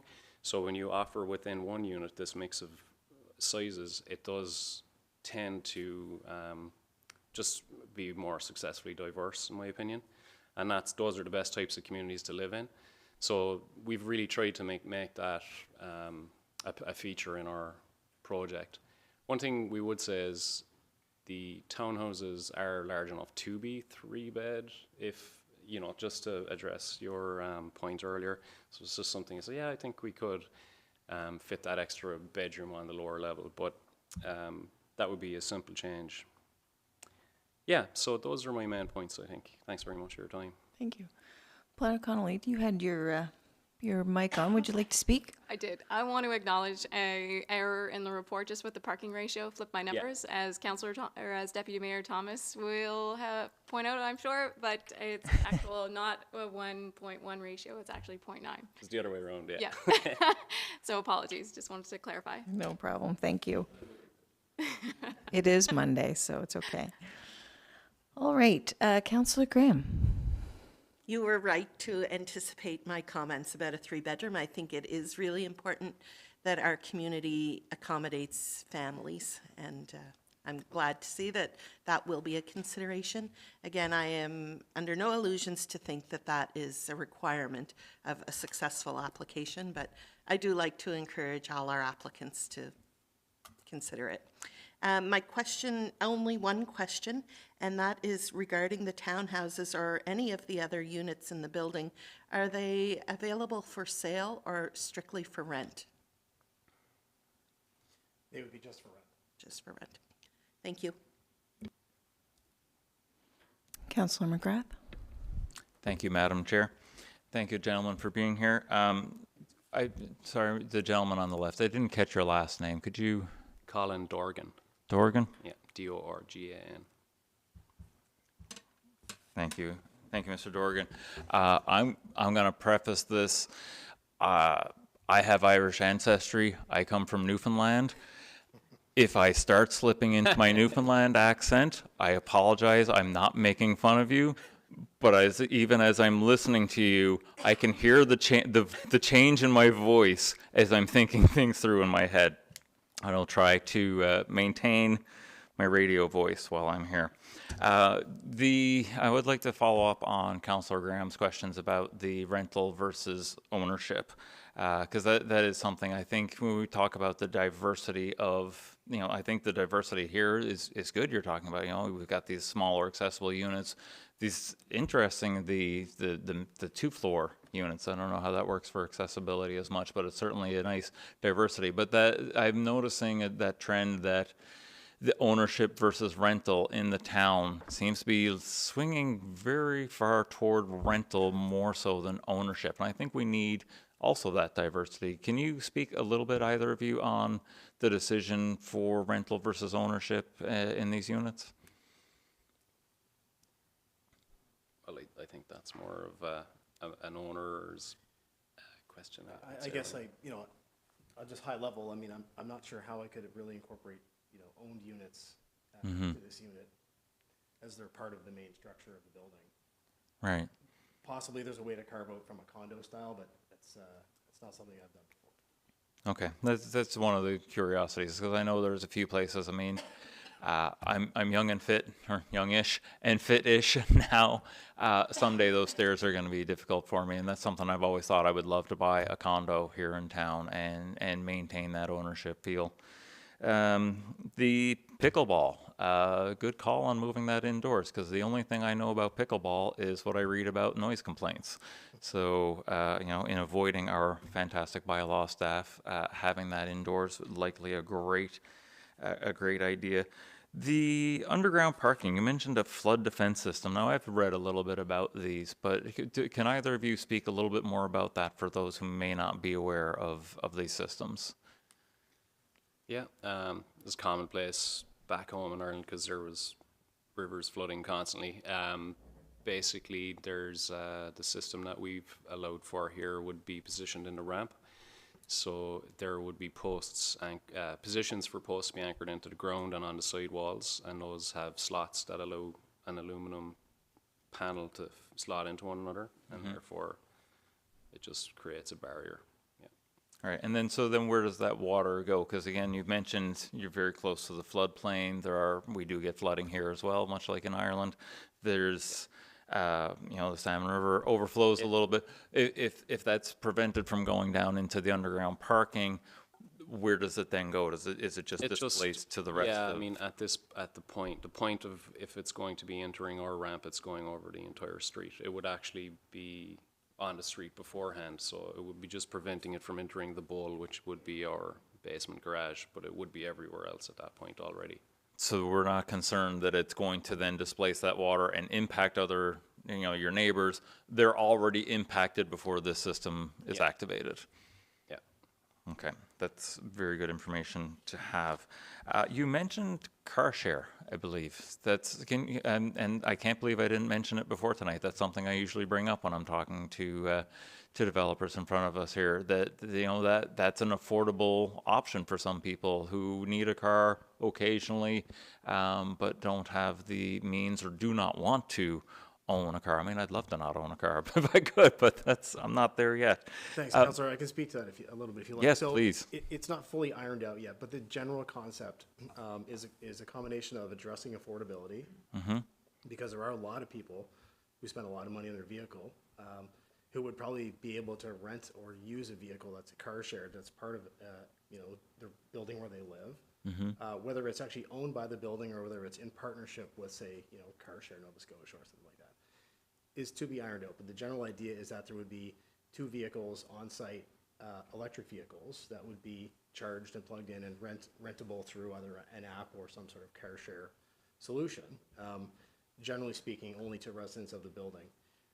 The idea would be to kind of address the question that came up earlier tonight, which is, do I have a vehicle or do I have an apartment? And I think that it's a way to address both of those. But again, the exact model hasn't been determined yet, but it's a solution I want to have as part of the development.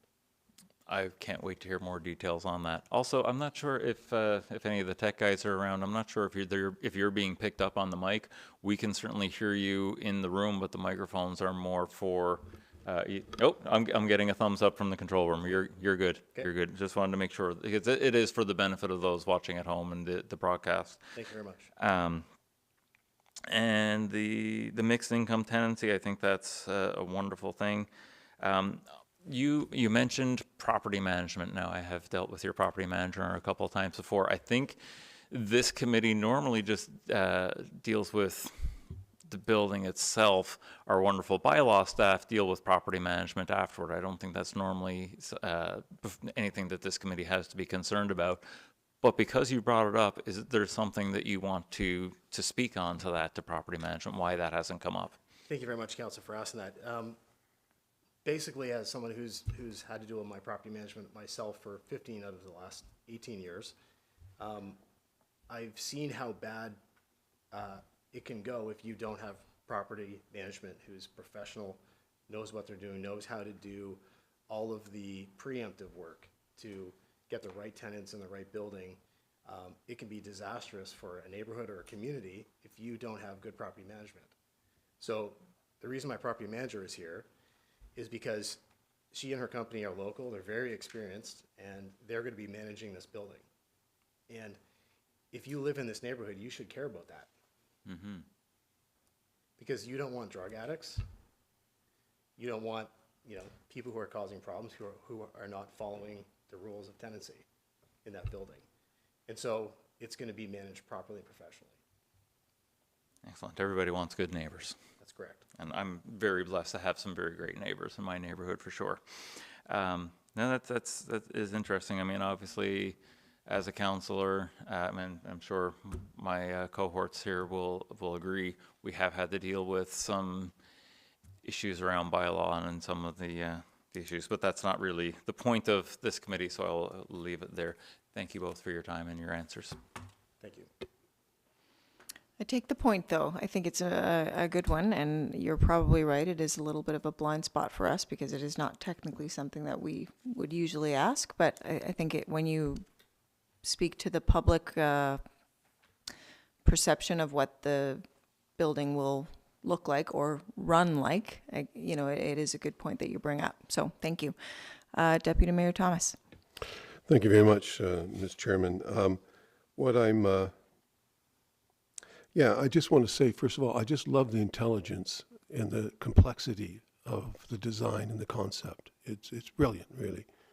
And I also like the complexity of the design from the outside. You know, we were talking earlier about a building that kind of lacked, was a square box that was unattractive, and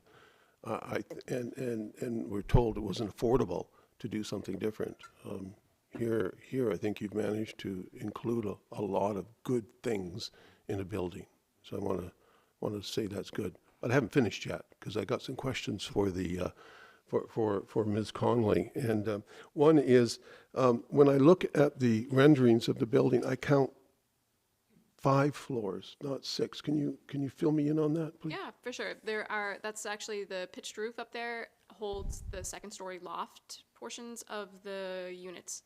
So Okay. those are 2-story units for the 5th and 6th stories. Okay, I understand, yeah. And before I move on, I just want to say, the idea of the rental and the townhouse, I agree with others that this is an important idea for our town. We have so many people renting and not people having the opportunity to purchase and, and build equity in their private portfolio, right, of having something in real estate, right, which is important. Anyways, the other question I have, Ms. Connolly, the setback at the front, is it sort of the average of the setbacks of the properties along there? Because this building, I don't want to see this building stick out. You know, the current property, the house is set back a bit from the street, back farther than the other ones. Will this one sort of match the plane of the other buildings on the street, or how do you see that? I haven't actually done that review. I just Okay. brought up the photo, or maybe the ortho photo. We could see a little bit better what the existing setbacks look like with the surrounding buildings, but that's certainly something that we can look at. Typically, we don't want to see, we being the planning department, don't want to see something that's set back a lot farther than what is already on the existing Or streets. sticking out, or Yeah, sticking or closer to the sticking street? closer, exactly. Yeah. So that is something that we will take into consideration. You can see kind of on this general overview what that looks like currently with the existing building is there, and then the adjacent single-family dwelling to the left, and then to the right. Right. So I can bring those numbers back with more accuracy next meeting. Okay, so that will be good. It's just a question, and it could be answered next week, next time we meet. Step further back. We set further back, yeah. Because I just don't want to see it sticking out, Yeah, you know. no, it's a high building, so we push it back. Right, you have a very deep lot there. The other thing is I would like to know, the building setback from the east property line is 26 feet. That's what the report says. But the land use bylaws, and I know, again, this is under development agreement, so it doesn't have to follow the land use bylaws, but it states that no portion of the building can exceed 3 stories if it's less than 48.2 feet from a general residential zone. So I want to know how many feet it is, because right now it says 26. It's far shorter than the 42, and that's for a building that cannot exceed 36.1 feet, or approximately 3 stories. Do you follow what I'm saying? Or asking? Do you follow it?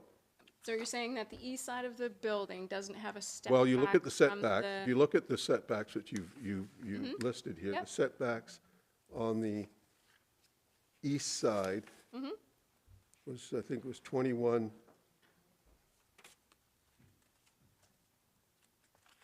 I wrote down here, setbacks on the other side of the building, the lost approximately 81 feet from the south. And, 11.7 feet to the east, right? The building setbacks. And yet, we talk about the stepwise of the height of the building as you move away from a general residential property, right? So it's got to be like 48 feet before it can exceed 3 stories. And here we're at 6 stories, well within the 48. Yeah, that's really troubling to me. Okay. Very troubling to me. Though I love everything about this project, It really bothers me that there's a 6-story building plunked in a residential neighborhood. There's so many places I'd love to see this building, but that is bothersome to me, so. That's a great point for actually the owner and the architect to hear that you have that concern. As you mentioned, we are going through the development agreement process, so the PAC and council have the ability to not strictly follow what is in the land use bylaw and to apply those variances, so to speak. So I guess it's up to the developer and the architect to take your comments under consideration and what they provided at the next meeting. Okay. That's it. Thank you. So just to get that on the record, Deputy Mayor Thomas, we are referring to the Hingley Avenue properties there and the proximity of those which are in the general residential zone to the subject site on the eastern boundary of the subject site. Is that correct? That's correct. Okay. Right. It's only 11.7 feet, I think I just read, and we have restrictions within the land use bylaw, and then we have the opportunity, to develop beyond those if we so choose. Yep. And that bothers me in this situation. I like the land use bylaws in this situation. Yep. So I'm letting Okay. that be known. Thank you. So you've taken note of that. Councillor Graham. Just a quick question. Is there really, I see that really there's only one entrance on and off Roby Street, hey? That's correct, yeah. So my question then, with that clarification, is to our engineer regarding traffic. Like, I think there are 46 probably cars going to be there. Do you have any initial concerns about traffic and only one real entrance on and off Roby, which is a big No, busy not street? not with that fewer parking spaces, no. Okay, thank you. I have a question for Planner Connolly. The permeability you mentioned, or I guess the impermeability, was 76%. This is on a podium again, right? So is that impermeability covering that portion of the parking garage which extends out from the building? Yes, that's included, as well as the walkways and the entrance to the underground parking. All of those surfaces are included in that impermeable calculation. Okay, so even if that podium is covered with some landscaping, it's still considered impermeable? Yes, and we're also open to modifying that calculation too if the developer or the developer's team have some calculations that they can provide us to say that, oh no, we don't, it's not 100% impermeable, it's more like 60% or something like that, or it's, there are options and ways that they work within that, is my understanding. So I look forward to hearing that impermeable calculation, if you agree with it or not, Colin. No, I appreciate that we kind of start with that, and then if they want to, but to say that it is permeable when it's really concrete, very close to the ground, is good that you identify that. Okay, Councillor McGrath. Thank you, Madam Chair. Sorry for the late question. Just to Councillor Graham's point about the single driveway, as I look at the zoning map, I'm just a little bit concerned about how much traffic may be coming in and out of that driveway, and if that intersection, I mean, with the intersection of Longworth, there are two driveways right now. Is it using one of those existing driveways? Is it using a new driveway? And what is the orientation, I guess, to Longworth Avenue? Is it directly across? Is it offset? Do we have? There is a larger scale site plan that Carla maybe could pull up. Ms. Connolly, do we have that? Yeah, so our entrance is staggered. It's just slightly to the left of our site there, like left of center to the underground parking. We do actually have two driveways technically because of the separate space for garbage trucks and loading vehicles, etc., to the right-hand side. Okay. One thing that was discussed in the planning of this was kind of pushing a inset lane off the road. It's not in the plans here, but with the setbacks the way they are, there's a possibility of we'll call it like an on lane and off lane, if you will. Okay. Yeah, You have that's to adjust the sidewalk a little bit, but. right. Yeah, I mean, I do appreciate the forethought that's been put into having a separate driveway for, you know, loading and unloading and the garbage, et cetera, off to the side. But I guess I would ask our traffic authority, Mr. McKinnon, if he has any initial thoughts on this. I mean, I know we're not at, this is only step one. We haven't gotten to step three where we're doing all these reports. But I would ask the traffic authority, is this something that we have any concerns about? And I don't know who to ask, but who, can we also get some That might have been asked already. yeah, well, just about data for collisions in that area. Is there a high collision rate there with I'm just concerned about a driveway at a T intersection there. And is there a high collision rate there, and do we foresee a potential increase in the collision rate there if there's going to be, as we say, maybe potentially 46 vehicles in and out potentially every day?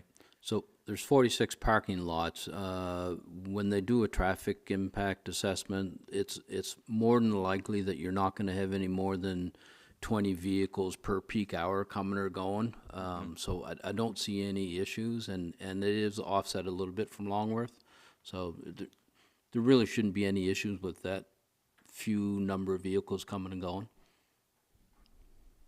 Okay, happy to hear. And that I you haven't have no seen a concerns. detailed site plan yet. I'm not sure Yeah. the exact widths. I don't know if they've determined the exact widths of the driveway yet or not. Yeah, and again, I acknowledge that we're only at step one. The question may be a little bit premature, but I figure if we can address that concern earlier rather than later, so much the better. Yeah, thank you. Okay, I think we have, I am assuming there are some people in the gallery who speak to speak to this project because there's nothing else to come. So we do have a microphone. If anybody would like to raise their hand, we can bring the microphone. Please use the microphone. It does benefit the people who are watching. And please introduce yourself and just give a little bit of context of your connection to the application. Good evening. This is on. Yeah, we can hear you. Yeah, that's great. I'd like to thank the committee for allowing me the opportunity to speak this evening. My name is Robert Poirier. I reside at 90 Churchill Street, which is directly behind the proposed property. 13 years ago, I sat in this very council chamber defending a proposal that was for a 4-story building on this property by John Keddy. At that time, the arguments that were made against that development are just as real and just as present as the ones that should be made against this proposed property. If you take a look at the drawings that are here, this development stands to impact the property values of approximately 12 homes, which are in the direct perimeter of this property. That's not counting the other homes that are on the outside of that perimeter of that property.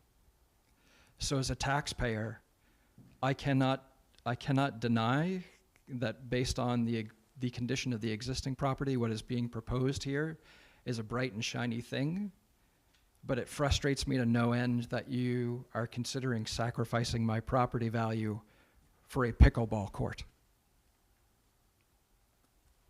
And that's really all I've heard here. Now, there are some other things that I would say. Water regularly backs up into the property, which borders this property, 90 Churchill Street and Hingley Avenue. As a project manager in the construction industry, I can tell you that the topology of this property will be changed in the development. And to Councillor McGrath, as well as other individuals here who have talked about trees, the 2 mature trees that are at the back of my property that border and rest against the fence, and no doubt whose roots extend into this Roby Street property, will be sacrificed. And that will cost me to have to take them down. There are other more subtle considerations here. The fact that you are actually considering a 6-story building to be onlooked into 12 other properties. Now, I will admit that that community is made up of older homes, certainly elder taxpayers, but those properties are turning over. I think one of them is actually your property, which I know you have a young family, and you've spent quite a bit of money, or I'm assuming you've spent quite a bit of money in the development of that property. And again, you are sacrificing that value for a pickleball court. We haven't even touched things like light, sound, noise pollution. And I would challenge the committee as well to argue that I have sat on Roby Street trying to turn into George Street to get to my home, and I have waited several minutes at peak travel times. And I can tell you that the traffic flow at 4, 5, 6 o'clock, and you're going to add a building that's going to add 40 to 50 units on it, you're certainly going to have traffic problems, and you're certainly going to have congestion, and you're certainly going to have people who are going to try to chance it, and you're going to have collisions.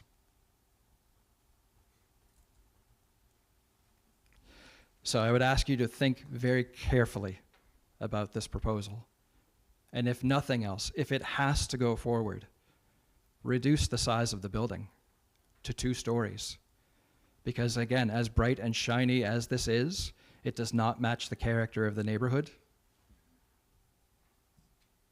Thank you. Thank you, Mr. Poirier. You may introduce yourself. Thank you. Good evening. Thank you. My name's Mitchell Sanford.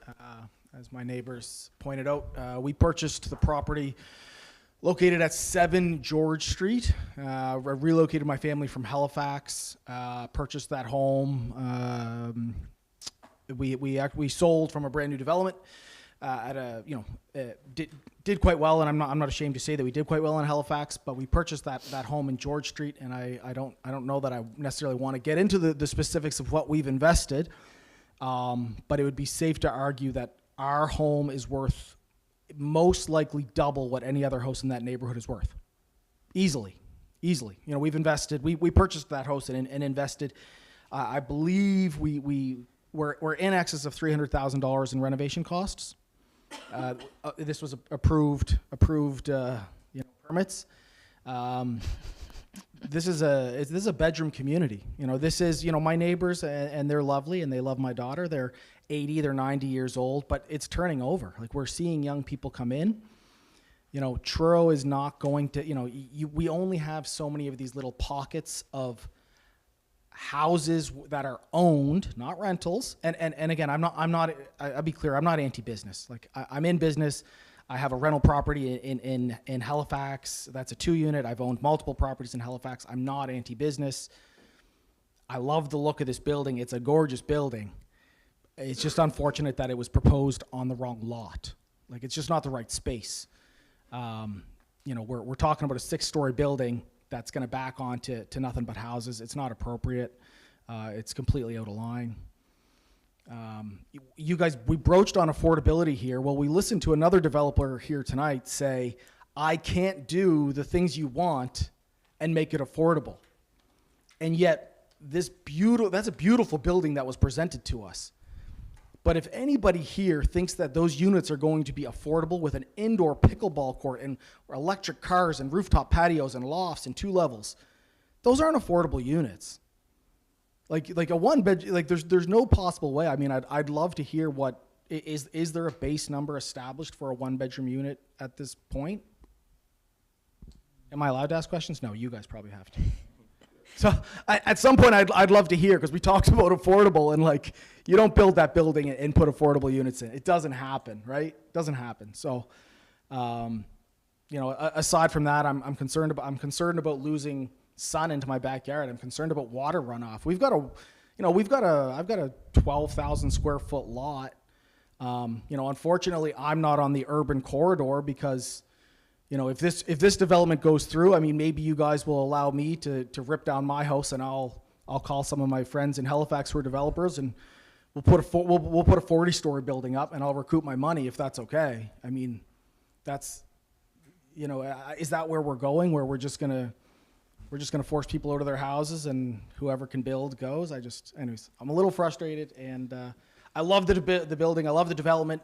If you could stick that building on Golf Street or that one over by the golf course, I mean, boy. Thank you, Mr. Sanford. Yes, go ahead.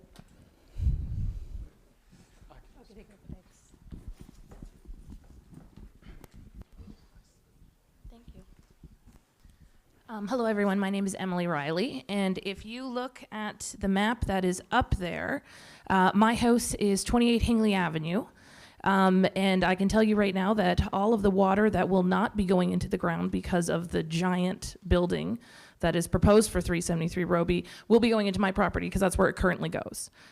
We've had to do some pretty significant changes to our property demographic just to make sure that the water is being maintained in a safe way for us. And I cannot imagine how much more water we're going to get with not only a building the size that it is, but also a building that has so much underground space taken up. I was also here 13 years ago when we argued against this. Hi, neighbors.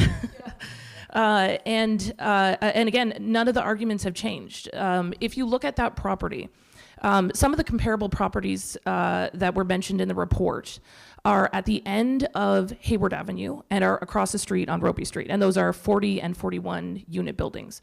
Those buildings are at the end of a road or they are on a corner. They have no enclosed space. That property is entirely enclosed by all of our properties. So any opportunity for sunlight, any opportunity for trees, any opportunity for grass that this property gets is because we will be sacrificing it from our properties. So this property is going to have some balconies that overlook green space. That's my backyard. They're going to have some properties that overlook your green space and your green space because the three of us make the three sides of this. If there's any mature trees, there are trees.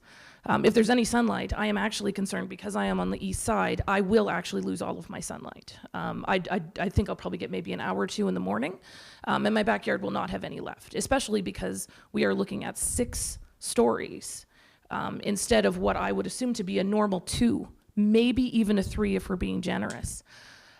So when I look at the building, I agree with what my neighbors have said. This is a beautiful building that belongs in a different spot because this is not a property for 51 units. There simply isn't the space, and any sacrifices that are made are not going to be made by the property itself. It's going to be made by the neighborhood. I don't mind having a property there. I would love to bring in rental properties into our neighborhood, but at what cost? I don't know if anyone wishes, from a staff perspective, to speak to the water issue. We have that come up regularly at our meetings, and our understanding, the committee's understanding, just so everyone is aware, is that in the process of the development, there is a stormwater management study provided to the staff. It's reviewed, and then the goal of any project that is approved, and I guess maybe goal isn't even the right word, the requirement is that it will not create any more water on surrounding properties than there currently is. So there should be, I mean, ideally there would maybe even be a mitigation for your issues that you've said that you are facing just on the property as it is now, but there certainly would not be any increase in the amount of water that we see from the development. So I just want to make sure everyone's aware of that. That is one of the requirements of any development agreement, and it is something that this committee certainly takes very seriously. So that doesn't address all of your concerns. I am aware of that, but I just want to make that one point. Councillor Graham, I know you've been waiting for a minute. Do you mind if I just let Planner Connolly speak for a second? Okay. Thank you, Madam Chair. I just wanted to make the point that as the Planning Advisory Committee did previously, based on the amount of people that have come out for this application at this early stage, that we may want to talk about a public information meeting. That may be something they want to consider earlier rather than later in the process too. Yes. For your consideration. Good point. Yes, so that is something you probably heard us speaking with one of the other developers. And on projects that are either significant to the town, or ones that tend to, as Planner Connolly said, bring out a bit more public, I don't know what the word is, but interest, it might be beneficial for you to schedule a public engagement meeting, for you to make Planner Connolly aware of the time and the location, and then that can be made, that information can be made aware to the residents, and then it allows some of those things to be discussed at a more, in a more lengthy way, and hopefully addressed. Okay, Councillor Graham. I just have two questions for our planner, Connolly. I'm wondering about the proximity to Kiwanis Pond. I'm wondering, when it comes to amenity space, is amenity space on the site required for this development, given the proximity to the pond? Thank you for the question. No, not necessarily. We traditionally, or typically, we do like to see a mix of amenity space. Yes, we do like to see a lot of private amenity space for the residents of the property. Typically, we would consider having more off-site amenity space in renovations of existing buildings. This is a brand new build, so they are incorporating quite a bit of amenity space too, with that pickleball court, the gym, the rooftop amenity space, etc. We also consider the vicinity, or the other recreational opportunities that are in the vicinity. You talked about Kiwanis Pond. There's also the Cougar Dome. There's also some of the other more active recreational spaces that would be considered. And that actually, those comments are given from our Director of Parks and Recreation. And so she provides her professional opinion on, whether or not the amenity space that's suggested is appropriate for the development and the town. So at some point, that pickleball court might be considered gratuitous, possibly, but we'll leave it there. I have difficulty understanding maps sometimes, and to me, it looks like, can you just give me, from the end of the building as it's currently designed to the homes on Churchill Street, like, approximately what would that distance be? Sorry, can you? In feet? Actually, our architect the architect for the project might be able to better answer that. Can you go Okay, back to keep the- going. You want to go back? To the site plan you just had up a minute ago. Because it looks like a long way away to me, but This one? I don't know. Churchill Street is at the rear, right? Is that- Colin, is this the one that you were Yeah, that's the one referencing? there, Carol. Okay. Thank you. Yeah, and that's, So I'll just give a summary of our setbacks on all sides. Is that? Yeah, I think that would be helpful. Yeah, so the property, and just this will answer Deputy Mayor Wade's or Thomas' question as well. Not an Irish name. Yeah.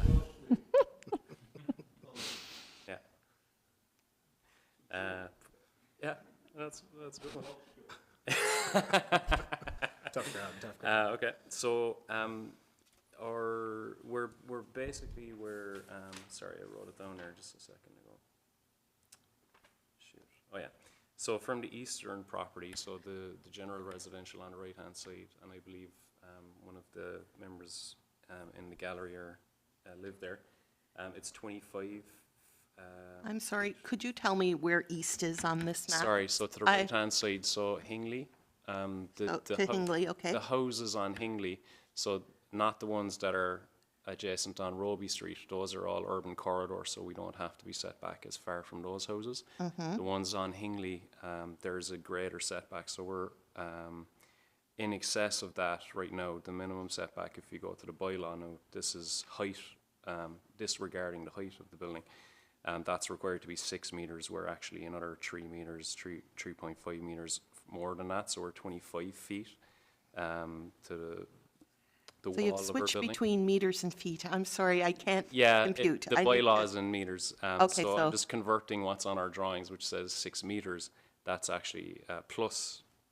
There's some anyway. We're in excess of the 6 meters, which is 7.5 meters, which is about 25 feet.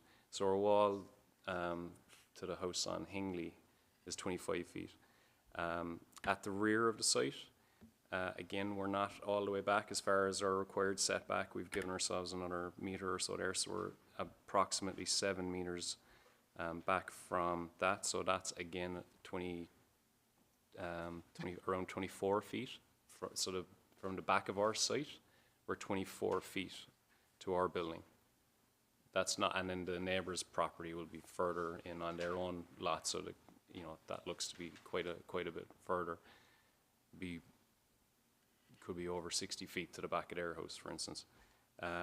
On the west side, so the left-hand side of the plan as you're looking at it, that's where the 11-foot number that Mr. Thomas mentioned there.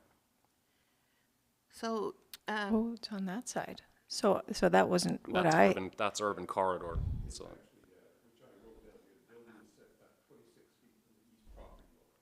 yeah. Okay, but just so we're. Yes, you had said 11, but it's 26. Yeah. Bill, do you want to turn on your mic so you can get that in the minutes? Yeah, for the sake of the minutes, it's, the building is set back 26 feet from the east property line, which is George? which is, Hinkley. Oh. no, it's yeah. Hingley. And I said, you know, the land use bylaw states that no portion of the building can exceed 36.1 feet, which is roughly 3 stories, if less than 48.2 feet from that property line. So it can't exceed more than, by the land use bylaw, of which, you know, we're not held to here. So I'm just bringing that up as a concern for me. In regards to the rear of the building, that too is, I didn't check into that. I was concerned about the houses on Hingley Avenue mostly, so. I think it would be helpful to include in the materials for next meeting a really clear diagram which shows the boundaries of the lot and then the setbacks like we would see in a location certificate, for example. I would find that very helpful. Yeah. But I'm just, one last question about the measurements. Do we measure to the property line or to the home when we're considering the bylaw? The property line. The property line. Okay, so no consideration is given to the home. Okay, thank you. I think we can consider that, Councillor Graham, sorry. Remember the one that we had on, that it backed on King Street. I think, you know, we took into consideration how close the home was to its own property line, but I think that technically it's the, yeah.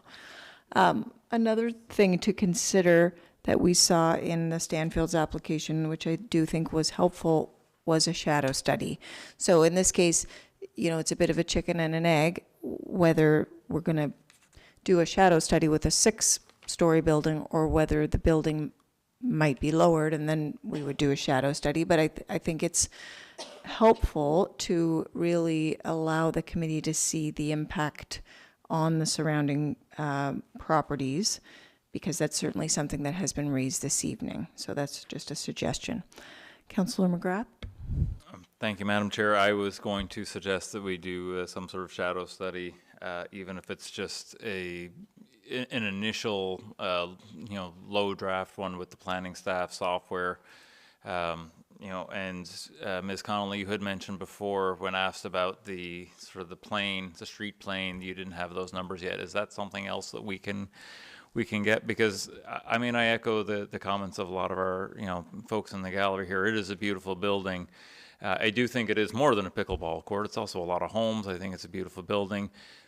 I don't know yet if it's the right spot. It's sounding like perhaps not. There are a lot of concerns that we have heard all around this panel as well, that, you know, the setbacks, the height, the shade, the flooding.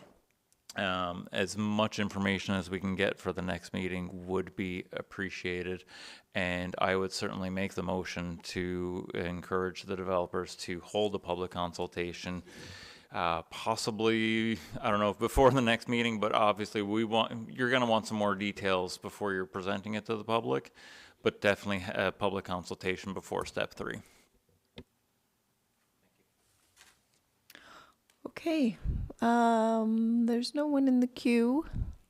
If there are others in the gallery who wish to say anything, you are welcome to. There are also several other meetings, and we have suggested to the developer the idea of having a public consultation, so that obviously would be beneficial for you as well. And you can always get in touch with Planner Connolly. Her information's on the website. Okay, well, thank you, everybody. This has been a very engaging meeting, and we look forward to seeing everybody at the next meeting.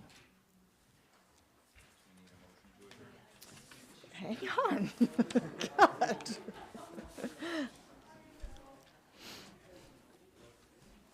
God. Just before we adjourn, I think we have had our next meeting date as March 31st in the minutes.